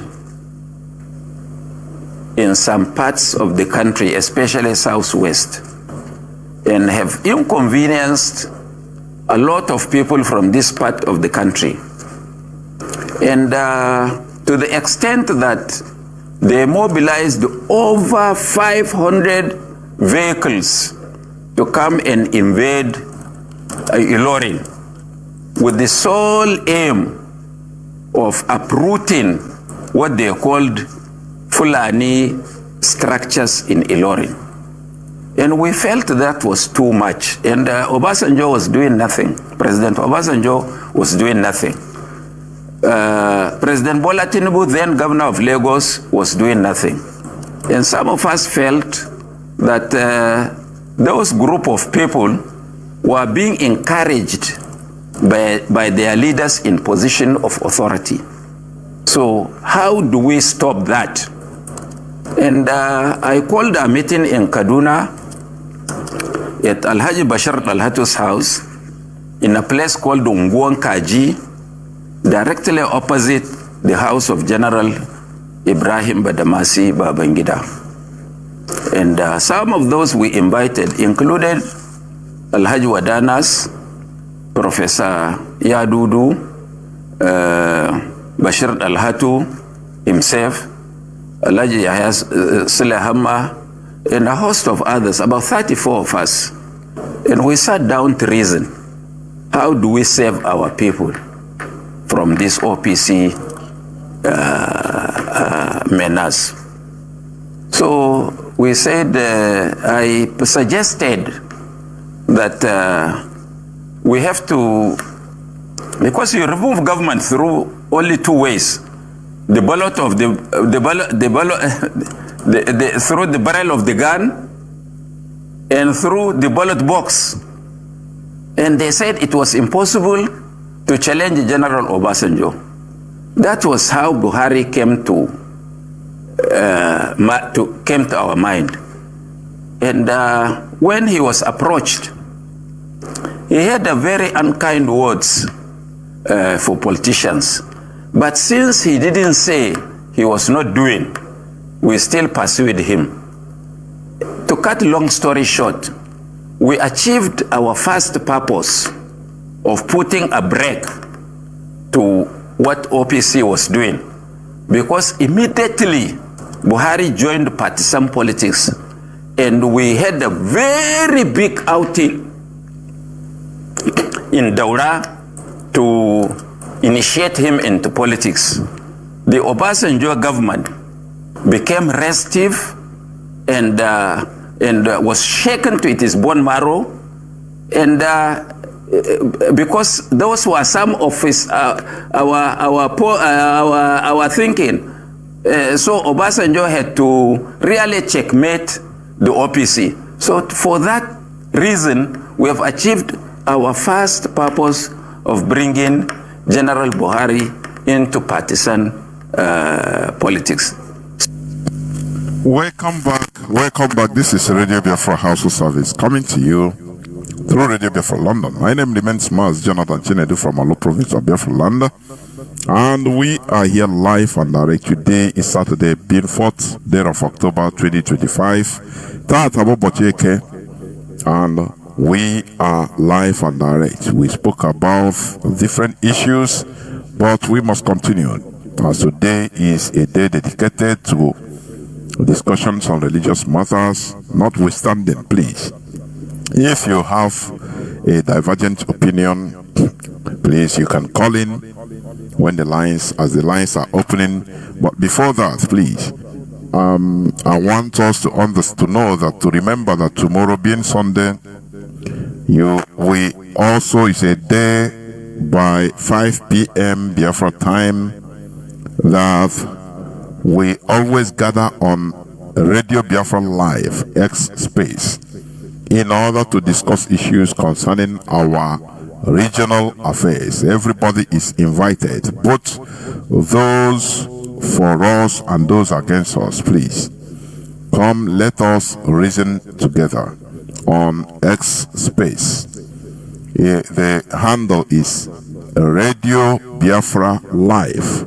And also, moreover, on Wednesday, I think being the 8th, I will be here with Mazi Jonathan on Viewpoint in order for us to discuss on international geopolitics as usual, please. So do not miss that day's event here on Radio Biafra by 7:30 p.m. The flyer, I will post the flyer. I will publicize the flyer. On Viewpoint on Wednesday, the 8th of October, please. Do not miss the program. Our lines are now open. Our WhatsApp and Signal line remains +61 405 142 547 +61 405 142 547. As we are talking also, I'm seeing that there is a news that even the Canadian Parliament are discussing or debating on the issue of Nigerian Christians being killed, which is the right direction. But the issue is, the people that are suffering this, what are they doing? What are they doing to help themselves? That has been the issue. What are they doing? That is a big question. You see what is going on in Gaza? They are fighting there, they are resisting. And before people from all over the world continue supporting. But in Nigeria, what are they doing, Christians? And if Ekwa Church is destroyed in Kaduna, Jehovah's Witness will say, no concern us.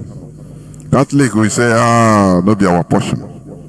You see that all is a complete mess. All is complete mess, I'm telling you.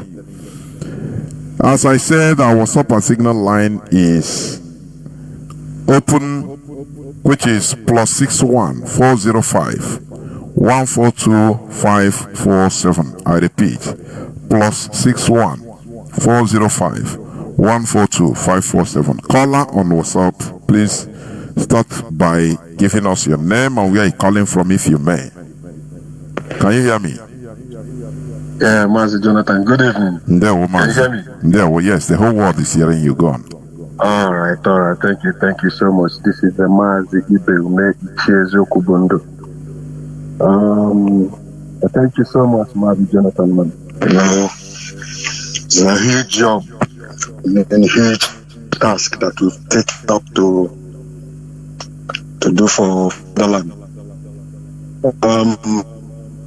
Like you all say, anyone that says or tries to put a stop to what we are doing, especially on this religious teaching, I mean that person, because this is one of the things that we must hold on to as we fight, as we take up this fight of restoring the sovereignty of Biafra, because this is one of the things that has held our people down for years.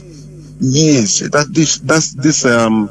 about 186 or 84 years now that Christianity came to our land, and it has held us down. It is one of the factors that have held us down for ages. And you see, I saw an post sometime about 3 weeks ago, and that post said that if things continue the way they are going, especially in Africa, there are two things that will go down. People wouldn't even know how they went down. And one of them is religion and democracy. If things continue the way they are going, you see, this thing they call democracy is going to go down, it's going to dissolve, melt away. Now, sometime in I think October 2021, our people met with, I think they ran into Cardinal Arinze in the Vatican. And they were, they started asking him, why don't you table the chaos that the Nigerian government is causing in our land? Why don't you table it, let's make it a topic of discussion in the Vatican and all that? Oh, he went on and told them that that the Vatican, in his words, that the Vatican does not get herself involved in the politics of nations. All right? And our people said, okay, they left. A few months later, that was exactly in February 24th of February 2020, the next year, the following year. And then a conflict broke out between Russia and Ukraine. And then, surprise, the damn Pope Francis came out and started meddling into the politics of nations.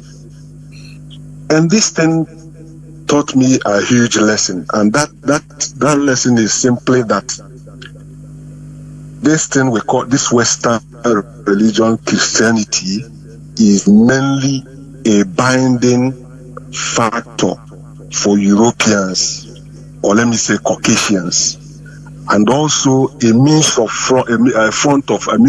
defense. One of the factors they use in defending themselves is this Christianity. It's not meant for any other person. It's not for you. If you are enough thinking that Christianity is for you, it is not for you. Europeans are using it as a means of defending themselves and putting up a front for themselves. It's not for you, And also, I see people, from time to time, you see people say that Islam is a religion of, that they kill people and all that. Oh, people that fight for their gods and all that. I tell them that you don't know, you people do not know anything, because if you go back to history, the way that Christianity massacred people in millions while fighting for their God. And don't forget that Islam is still, I think the Islam calendar is in, this year makes their calendar 1244. So No, they are 14 still in something. They are in 15th century now. That is 14. Is it 15? Yes, 14 something. Okay. Yes. Okay. Now that tells you that there are like 500 and something years or is it 600, 500 something years behind today, 2025?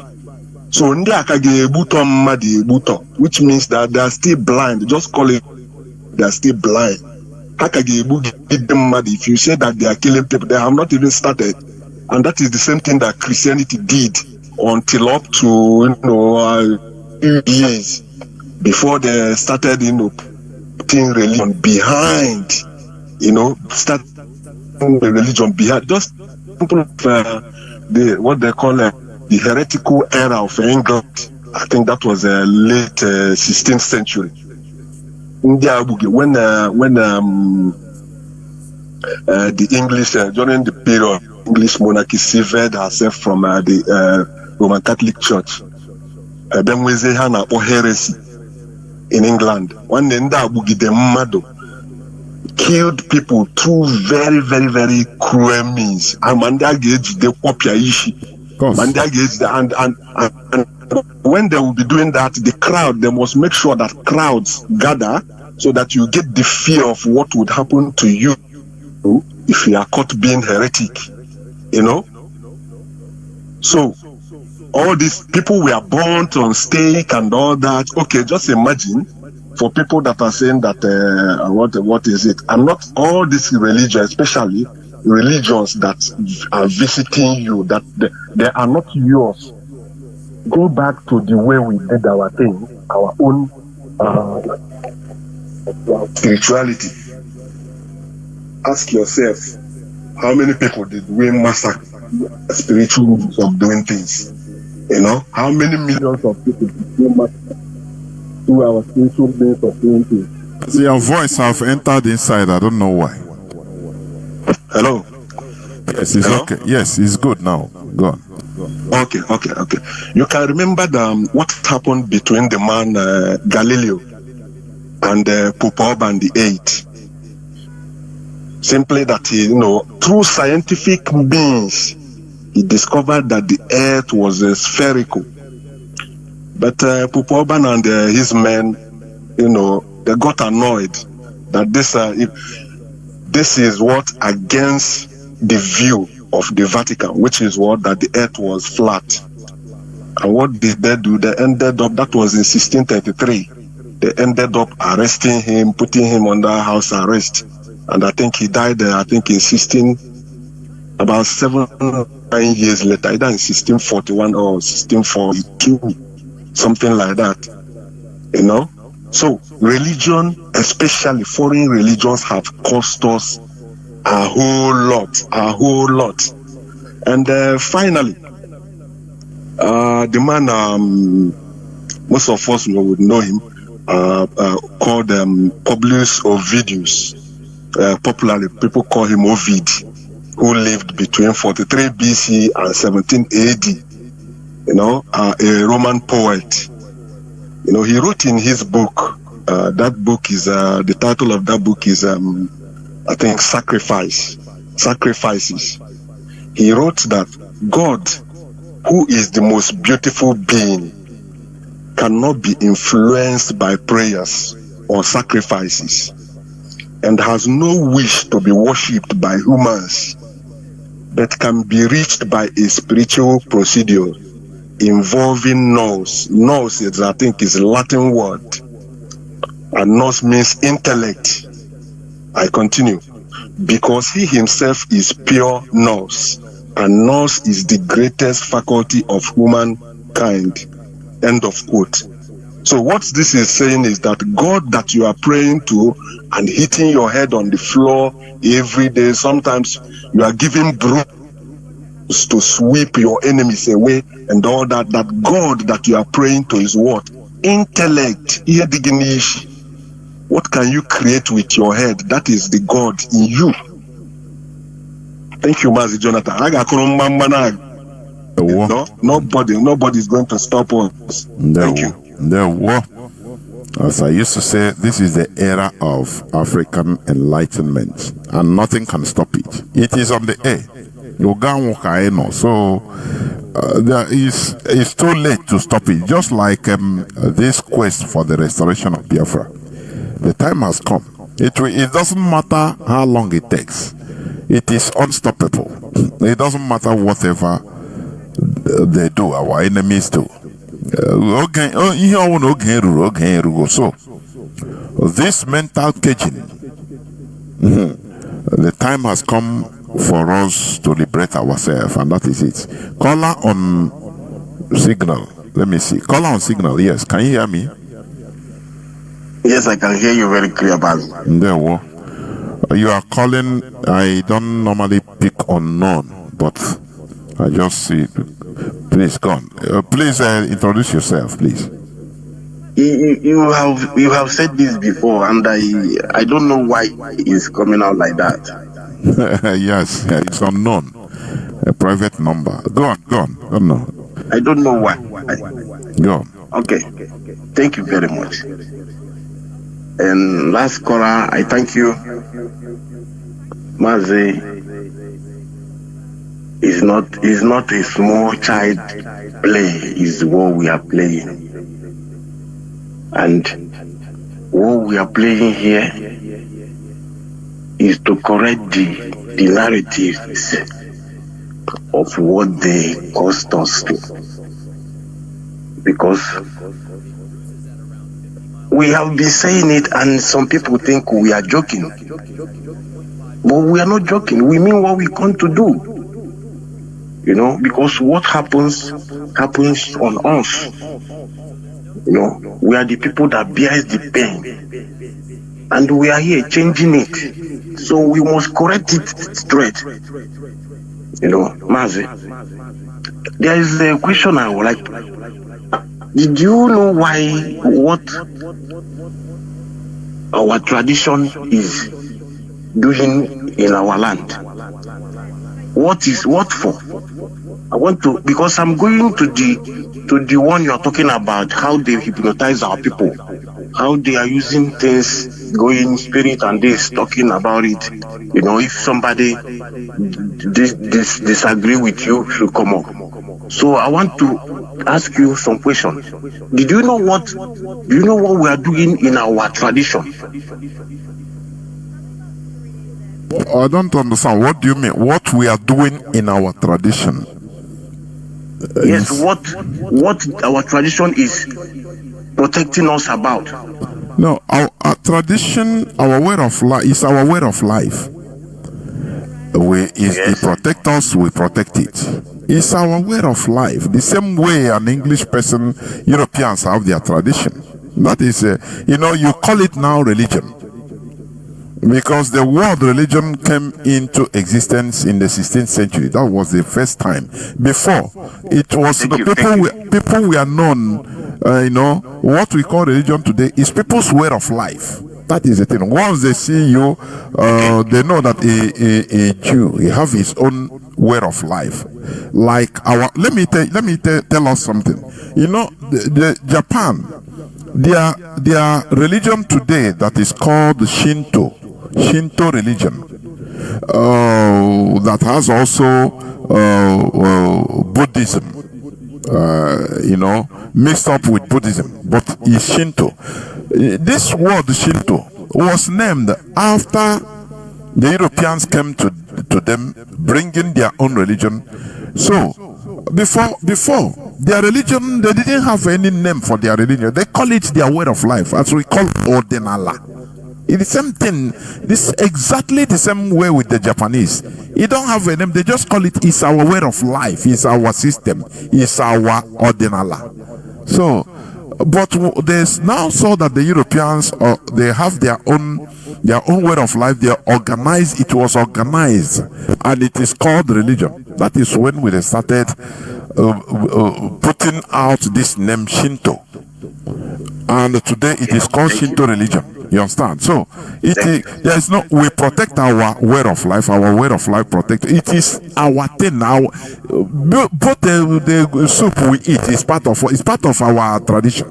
Eating, because an Italian, you bring the okra egusi soup, or it's a Danish that he never eat it before. You will see it as absurd, but it is our thing. It's our tradition.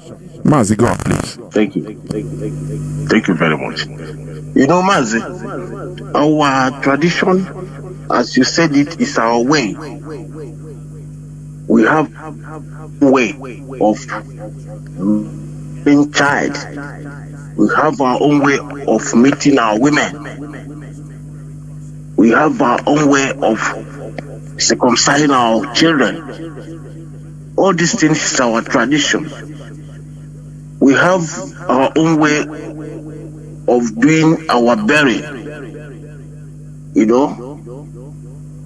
So, all those things is what they deprived us. Our tradition protects us from the spirit of the dead. You know, when someone dies, he have separated himself from the living being. You know, so our tradition will protect us not to do things with those spirit of the dead. So that the dead will not come out and start living life like living being.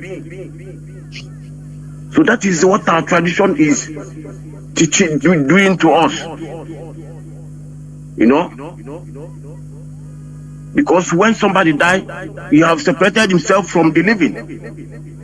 He have been in the other side. So for us, for the person to arrive well, we will do the traditional things. The way we do. That's why when somebody dies in our land today, we don't go to mortuary. We'll be dead immediately so that the person will resonate. You understand? Now, the invaders invaded our land and imposed on us. Our people, like the first caller, he said that they put fear on our people, because where what he's saying goes is that they put fear on our people, and that people, so many of our people use fear of that torture. They are torturing people, they are killing people, and embrace that. You know, some people now say our own is evil. No, our own is not evil. You know. Our tradition separated us from the marine kingdoms. Marine kingdom is real. Our tradition separated from doing things with them. We settle them and they will be in their kingdom, we will be on our own. That is what our tradition is doing for us. You know? So, but all this, like what you say about the Marine Kingdom, is not something we have seen anyway. It is your own view anyway, and your own explanation. But what? No. Wait, I'm coming. What we should be concerned in this generation is how things are working.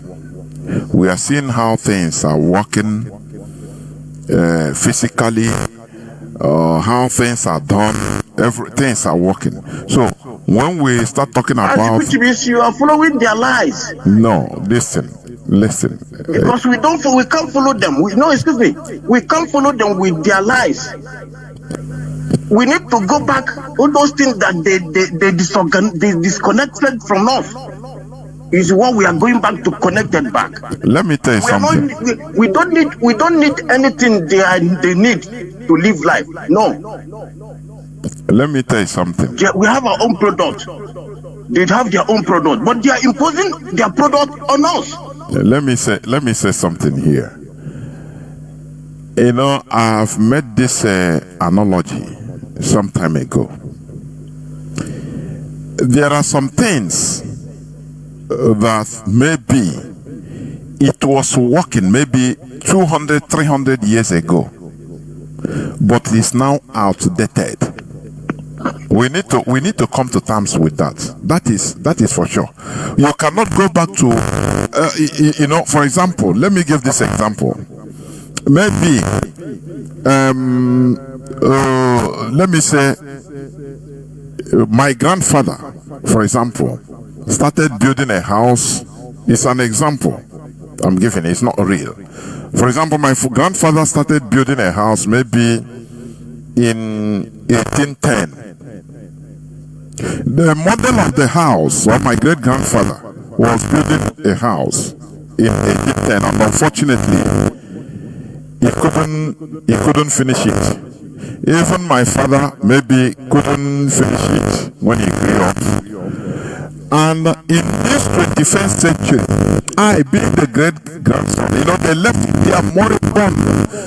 That time, that house would have been one in town about 200 years back.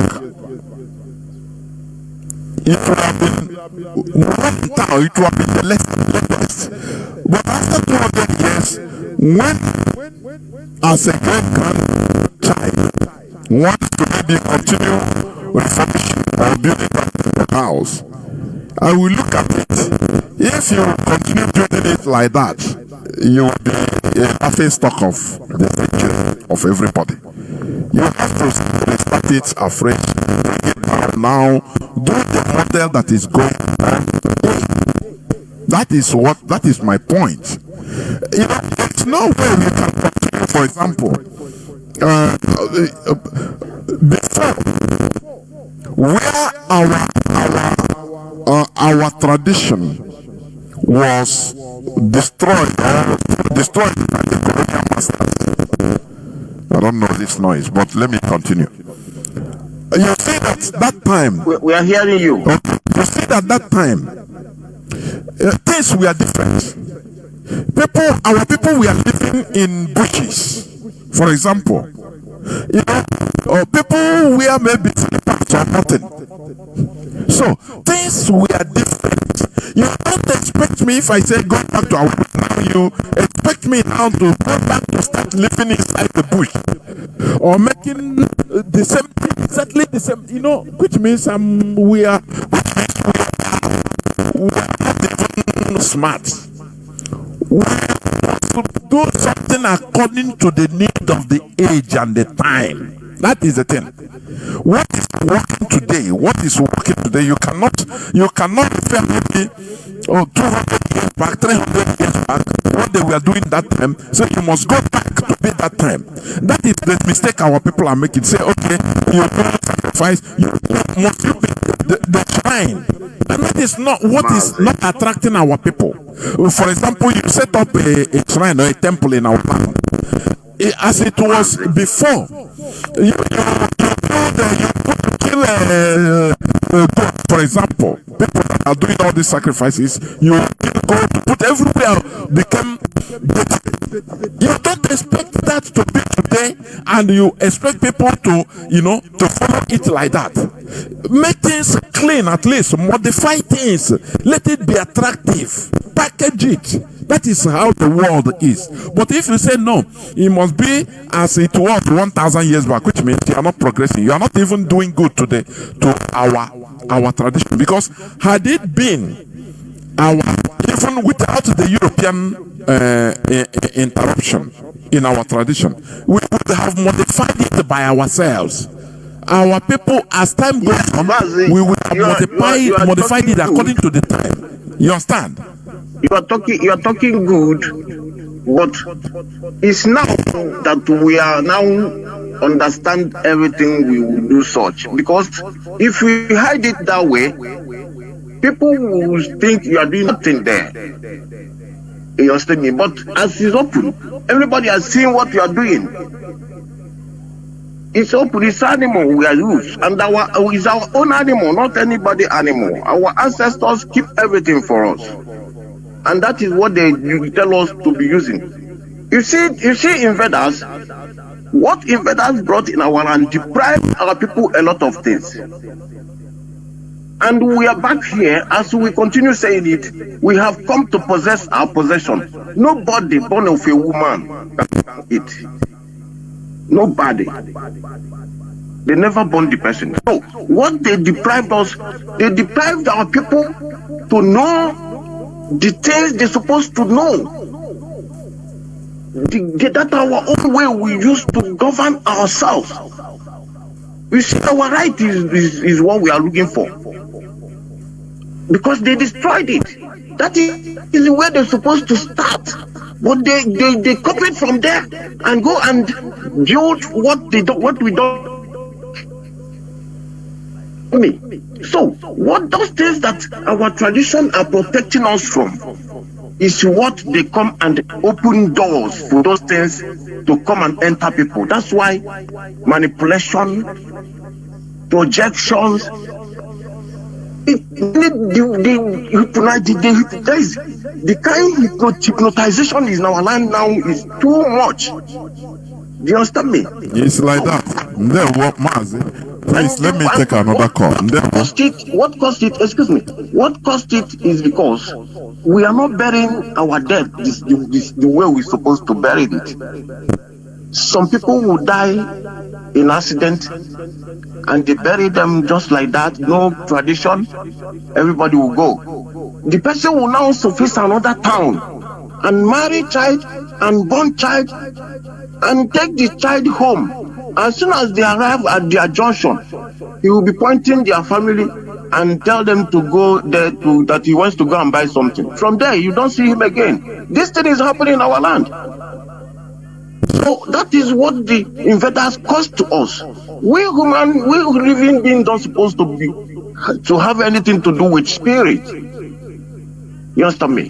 We are not the same with them. Then you have said it. You have said it. You are repeating. Mazi, let me take another call. Thank you very much. Thank you, Mazi. The issue is this. These are details anyway. What I am saying in effect is this. Because some people are,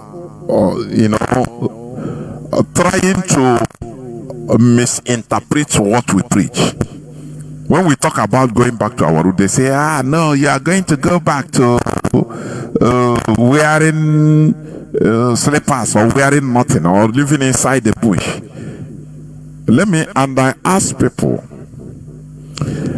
in 1967, let me put 1960 of yesterday, when Nigeria had a flag independent. Nigeria was, I think, that time, Nigeria was less than 50 million. Nigeria was either 60 or less than 60 million as of that time. Now, today, Nigeria is 230 something million. Are you here? Are you now? People, when you have population explosion like this, which means many bushes, more bushes will be cleared, more houses will be built, different things will happen, infrastructure will be built. So imagine, let me say it, imagine that even the Europeans didn't interrupt our own civilization. We will be taken, because we will also remain among the community of nations, among this world. So, which means we will be learning from people, copying from people some things, and people will be copying from us also. And it will lead to innovations and modernizations and different types of, restructuring of things.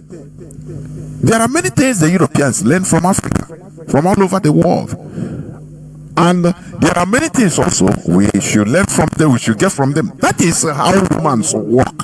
So when people start saying that no, which means going back to our root means you have to go and start living like you live in 18th century, the person is foolish. The person is foolish. Even Japan, that retained their system, that retained their originality, they are developed, but in there are many things they retain that is their way of life. That is the thing. So, like what our brother is saying, if had it been, we are not interrupted, like this burying of the dead, we will be doing it. If there are some rituals that should be done for certain people that died of accident, it will be done. It's no longer going to be maybe in that archaic manner, because as time goes on, things will be upgraded. But that originality must be there. That is the thing. Because it is our thing. It is our way of life. That is it. Caller on WhatsApp. Can you hear me? Please go on. Caller on WhatsApp. Caller on WhatsApp. Are you there? Or caller on WhatsApp. Oh, it seems you are off. Caller on WhatsApp. Can you hear me? Yeah, good evening, sir. There, Mazi. Please go on. Good evening, sir. My name is Henry. I'm calling from the zoo, Nigeria, precisely Aba.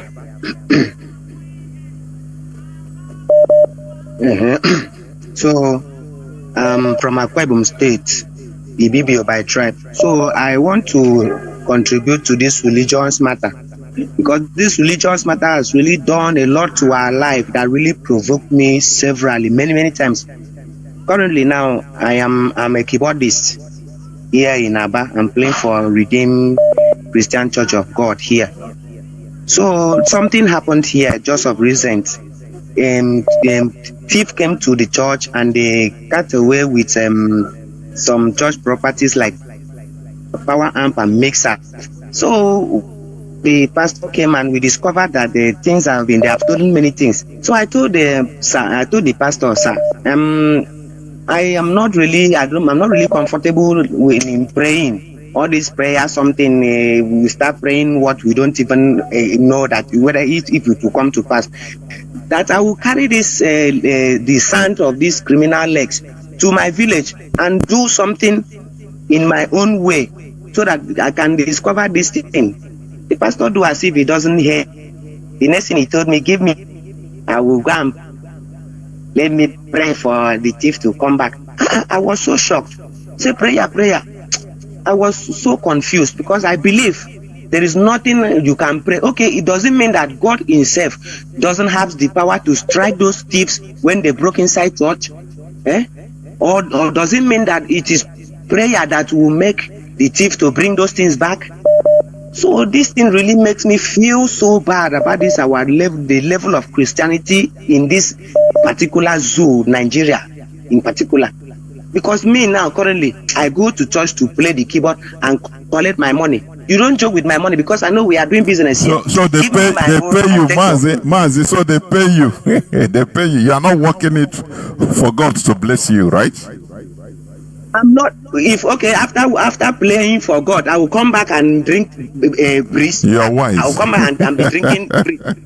You will pay me because it's something I wasted many years and spent time to learn it. So after playing it, you will pay me because it's not everybody. Even the pastor that used his own money to go and buy that organ cannot play it because I'm not the one that sent him to buy the piano. So as I am the one playing it, you must pay me because I'm doing my job. I'm not there to worship what you people are worshiping. I'm there for my services, and you give me my money. And Mazi, the funny part of it is that if you are playing it, but some people will be falling under the so-called anointing, isn't it? Anointing, but it will never hold me. No matter how the anointing is carrying everybody, it will never hold me. So that I will keep on holding the vibes, and the anointing will be driving people crazy. It's church. I got surprised. Mazi, you're funny. I'm saying the truth now. Sometimes I do ask if we, the players in the church, don't have a problem that the prophecy can come to us. It's only for the church members and the people that they don't play them their forward and collect the money from them. So these levels of Nigeria particular religions is really a stagnant. Even I lack words for this thing. Everything pray. Even if rats run inside the roof, you start praying. Winch. Have you ever seen winch in your life before? Okay, don't go to work. You are a man of God. You are living inside Bible, or you are living on top of the pulpit. Don't go to work. Let me see if man from heaven. Sometimes these people make me mad with this useless religion. Sometimes I do ask this in Nigeria. Have they not read the history of Kenya Or are they not aware that Kenya returned Bibles to British missionaries, that they are not comfortable with this religion, with this their levels of Christianity or religion? They are not aware of that. They are here to fool us because we don't even know. That is why they can't even build schools so that we can read and know what is going on. I don't know for these our people. I'm really tired of this. Like tomorrow is Sunday. Tomorrow is Sunday. I'll be going to church. They prefer to go and rent the amplifier that the criminals have stolen. They have started praying, the thief have not yet brought the thing. But let me go and do something in our own religion that will make something happen. No, pastor said, no. Is that not a fool? Are these people not fools? Very sad indeed. There were. You see, like in our own tradition, temples where you call shrines, because churches are also temples. They are not locked, and nothing happens. Anything you keep there, nothing, because it is our own thing. We put value to it. We agreed it is our way of life. Nobody will go there to steal anything. But all these churches, they know that na business she got 0 years now. Where was and they have power. They are the people that they will be invoking, praying, calling down Holy Ghost, pretending they have power. But the thieves went and steal their things, and that power didn't catch them. Mazi, you are doing your business anyway, getting your money. That is it. It's part of it. Call on, what's up? Please go on. Can you hear me? Yeah, Mazi Jonathan, I can hear you. There was Mazi. Yeah, this Dubek is talking and speaking. Thank you very much for anchoring this program. And the level of our idiocy and stupidity is top notch. But you must continue. The construction journey is not easy. This evening I have conversation with one of my friends, and it happened that I just wrote 666 in my forehead, and I told him I'm not a believer. I don't believe in anything. So just I use it as an avenue, and the guy was like so crazy, so that the Satan has already risen in the last day. I say yes, that Satan that you guys more than 5,000 religion is fighting this one particular entity, which means we have to follow it. Not in case you get so now I'm not. I told him I'm not doing all this thing based on for you to because the guy was like, letter he wrote, he said that I'm one of the Illuminati Freemason based on when it comes to the cult aspect. I said, I'm illuminated. I'm an Illuminati. He said, so we do sacrifice. I said, no. Someone sent enlightenment questions. Well, our last caller will say that they came to the church and still things there. And now you have to go to the village again to do 1 or 2 to catch the criminal. Brother, I don't know if our people need. I don't know what about Hamadike was and they cannot say, "Oh, now marry if I name." Go on, can and Obasanjo, all these criminals, even in our land, look at how they are pillaging and unaliving, even maiming most of our youth. Why can't you guys use it? I mean, that's not okay because action speak louder than their voice. Then you will have all those things, yet they are pillaging us. Name if I mudo yoshi if I know the ketana ojoshi as young mudo or son after your journey this is it doesn't make sense. Please, if we want to have a verbal freedom, 100% freedom, we have to start it from our mind. Believing, accepting something to be truth without any substantial evidence. Not from matter somewhere, do somewhere somehow without any collective experience or make your sense. So and I'm assuming it's not easy.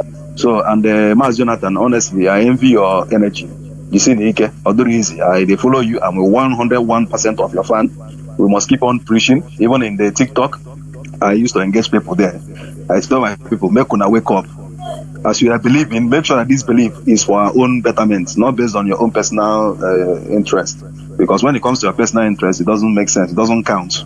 So, what much because ask him, you know, you are encyclopedia of knowledge. Hamadike, people, of which we learn a lot. And Bandeno, they learn a lot. Thank you, Chineke. Thank you so much. There were Mazi. We must continue. Ola on signal, Mazi Akas, I think. Can you hear me? Yes, Mazi, I can hear you. Good evening from here. There were. Mazi, may Chuko Kabi continue to bless you, my brother. At least today you have given us the word of the Spirit, and for us to understand that what we are doing is something that all our eyes have to be open. Because Mazi, the reason why I called, I just decided today that to listen what after your preaching, what our people are going to respond, and also waiting to see if there's anybody that will come to bring his own view, or to say that what we are doing here is not right. Sometimes I don't know why they are now coming. They will only just stay at the backyard, the stadium, the murmuring, and now we will see. What we are doing here is very simple. If you think this what we are saying here is not correct, my brother, no problem. Maybe after you have come to clear it out, if your argument is real, more than what we expected to hear from here, we will take your own and say it out.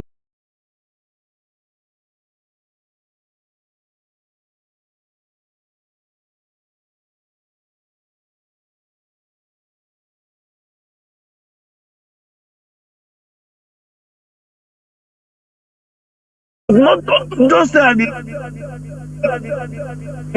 we expected to hear from here. We will take your own and say it out. Not just that.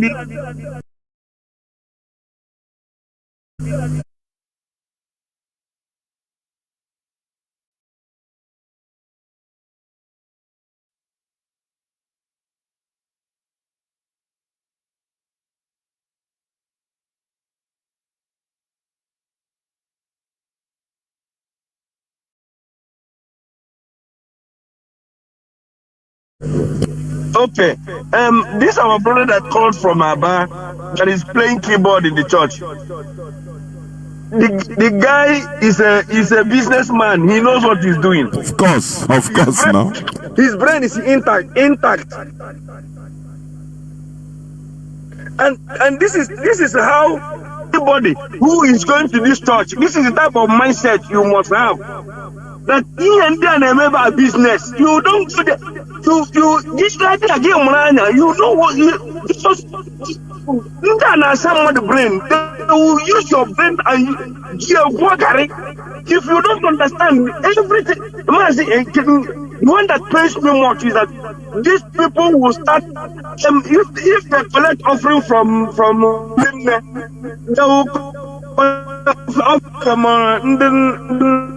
they will collect offerings from the children. They will collect from women, those that want to marry. They are unsearchable. They are unsearchable. Jesus. Insatiable.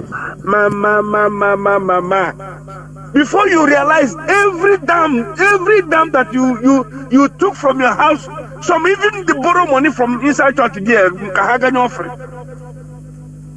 Mazi, do you know the funny part of it? There is no way they preach this into our people.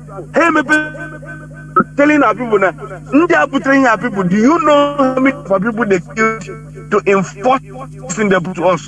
Do you know they kill our people to enforce this time each region we want to go today to us? I'm saying it in a church. If you are not yet tired of going to that gathering, don't be foolish. Don't go and take things you will use to train your own children. You take it and be given to these people. Hey, the worst thing is that even to send your pastor, that's your money you contributed to give to him. Oh, you got grow bulletproof. When you see you on the way, walking with foot, he will not even go our house. Our people should know that Mazi cannot preach the gospel here.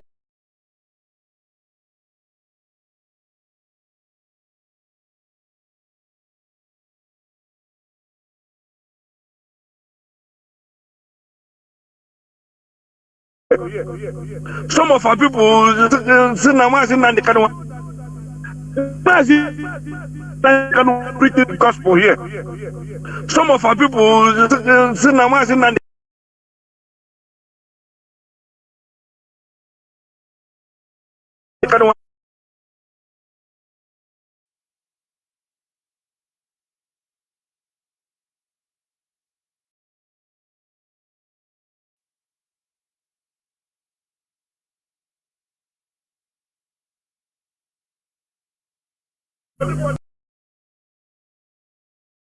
he make your noise here, you go to prison.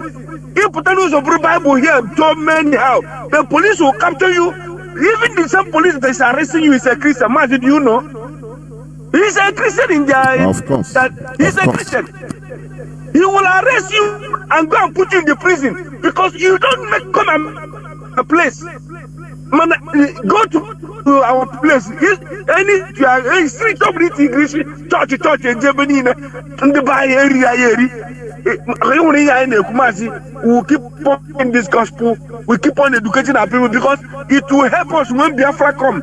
And they are reaching this region again to make for second time, so that people will be our mindset will be straight.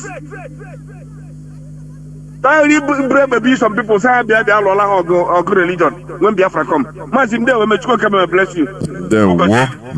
Thank you very much.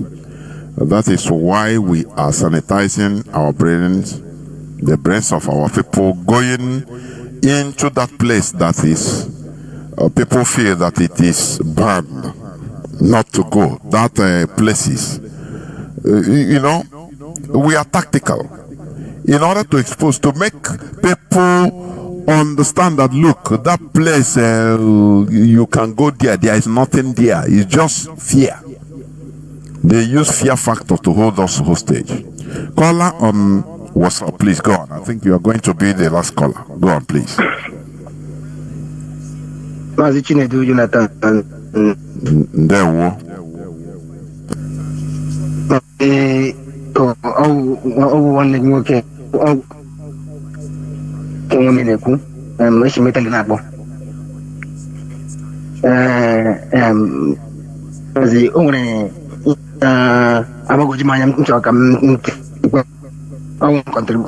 Contribution, charity. Although so many things, there are so many that I'm supposed to say. Just say a few. Maybe some other time I can chip in, and I need to contribute. First of all, Jericho is about when they have already captured our brain and given us spirit of reality that we were practiced before they came. So now I want to say this. There is something that has been giving our people so much confusion, a lot, for them to be able to understand what reality means and factual truth,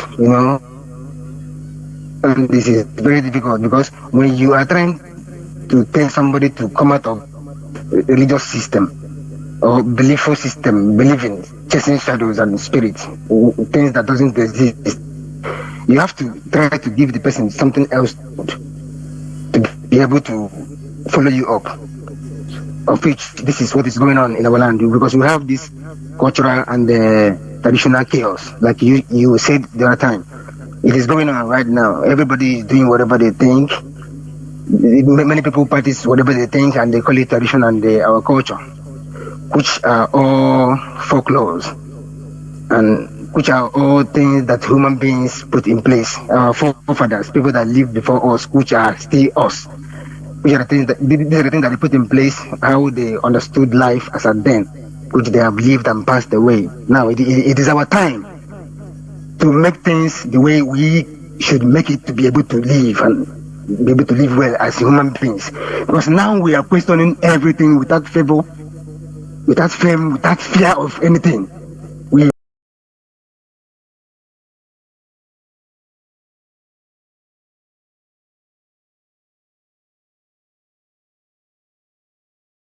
be able to live well as human beings. Because now we are questioning everything without favor, without fame, without fear of anything.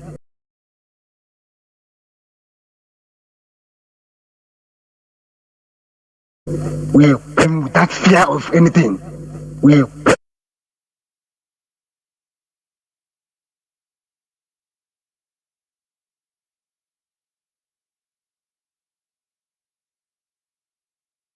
of our people, in the brain of our people, not the mind, in the brain of our people. So it is time to be able to create something to give them to hold on, so they can be able to follow up, so we can achieve this Biafra. Ndibo,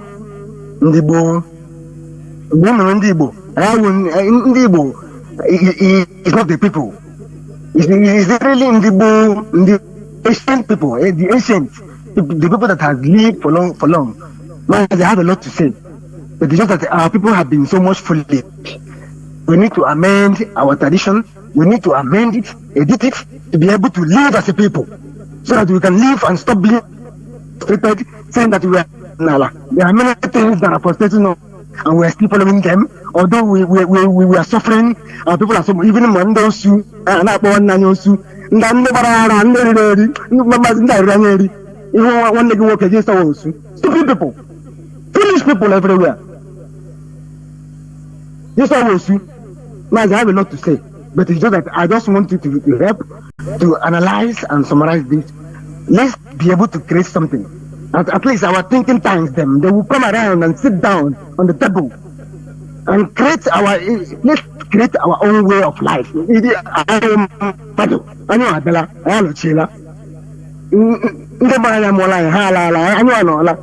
are us, we are them. We are them, they are us. There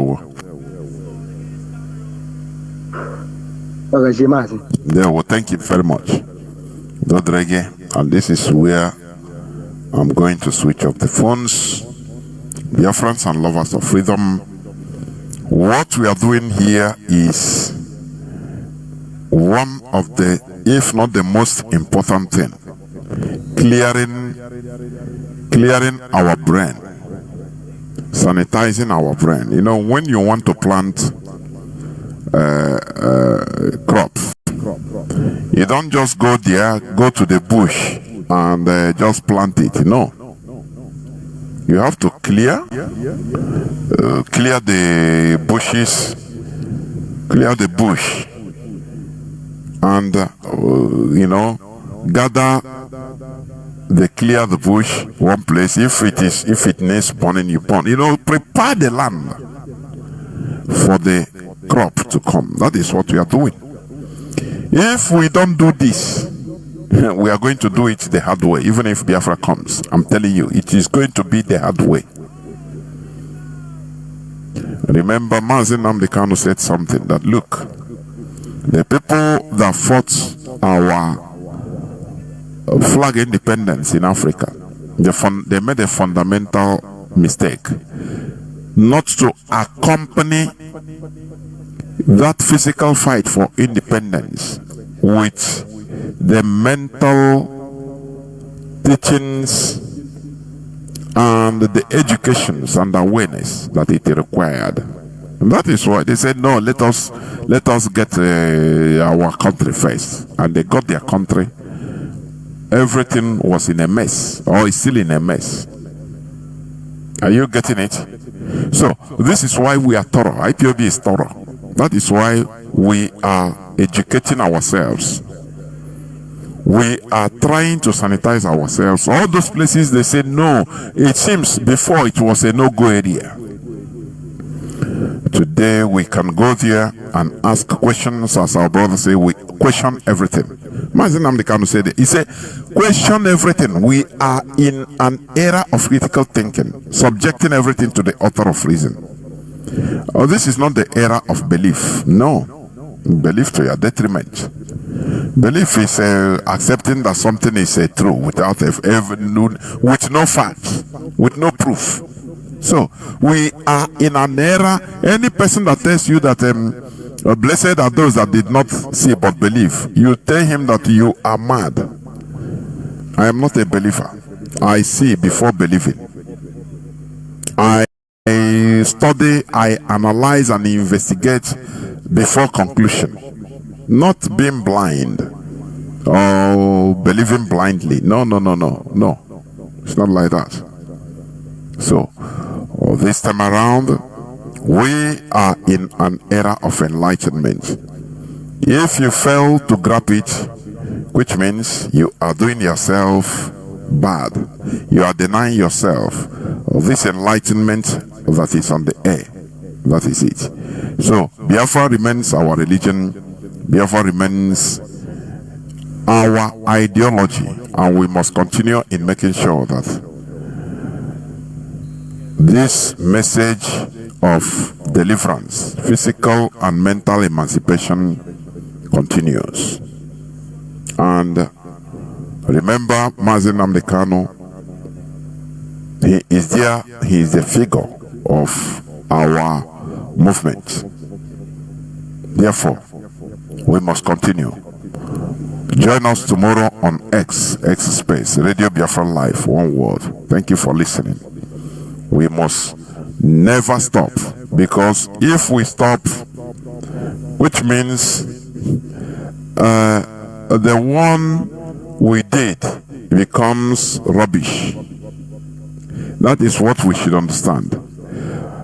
Our fathers fought for 3 years and stopped, abruptly stopped and forgot everything. And they rubbish their whole bravery. That is the truth. Their whole bravery, it rubbished everything. You know? And here we are today still undergoing the same thing. Shouting the same thing. So, we must never stop, because onye lawa ga alarubed, you continue going. If as we are going and we never reach, we must continue going. That is it, until we reach our goal. That is when we will sit down and calculate how we have gone. Eritrea fought for their freedom for 30 years, non-stop. South Sudan fought for their struggle, complete, everything 50 years, half a century. It is not people that started it that ended it. As people are growing old, new ones are entering. And today, they have their country. Do you understand what it means to be free?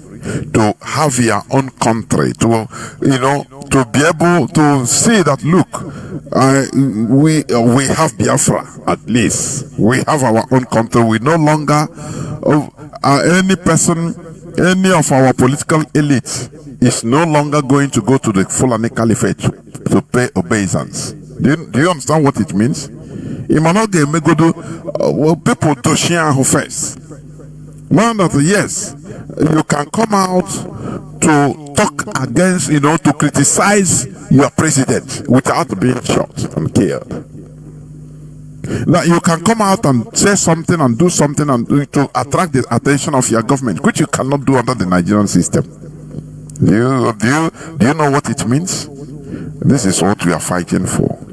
And it is not easy, but it's not impossible. But we must continue until it is achieved, because it is human beings that can make impossible to become possible. Thank you for listening. From me, Mazi Jonathan Chinedu, from here.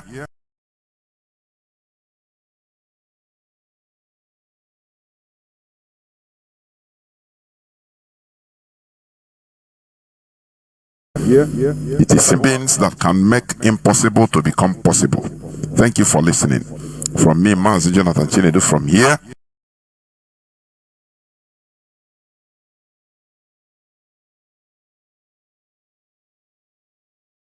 It is have sold Mazi Nnamdi Kanu.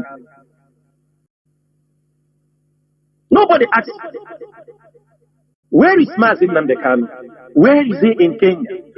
Are you people aware? Even when the leadership try to tell this story, what they don't know, most of you do not want to listen. And it is that rendition that has brought us to this stage. Since the rendition of Mazi Nnamdi Kanu, do you know how many people that have lost their lives? Do you know? Many people do not know. Instead, they are being engineered internally to destroy IPO. Most of you who fall victims without leadership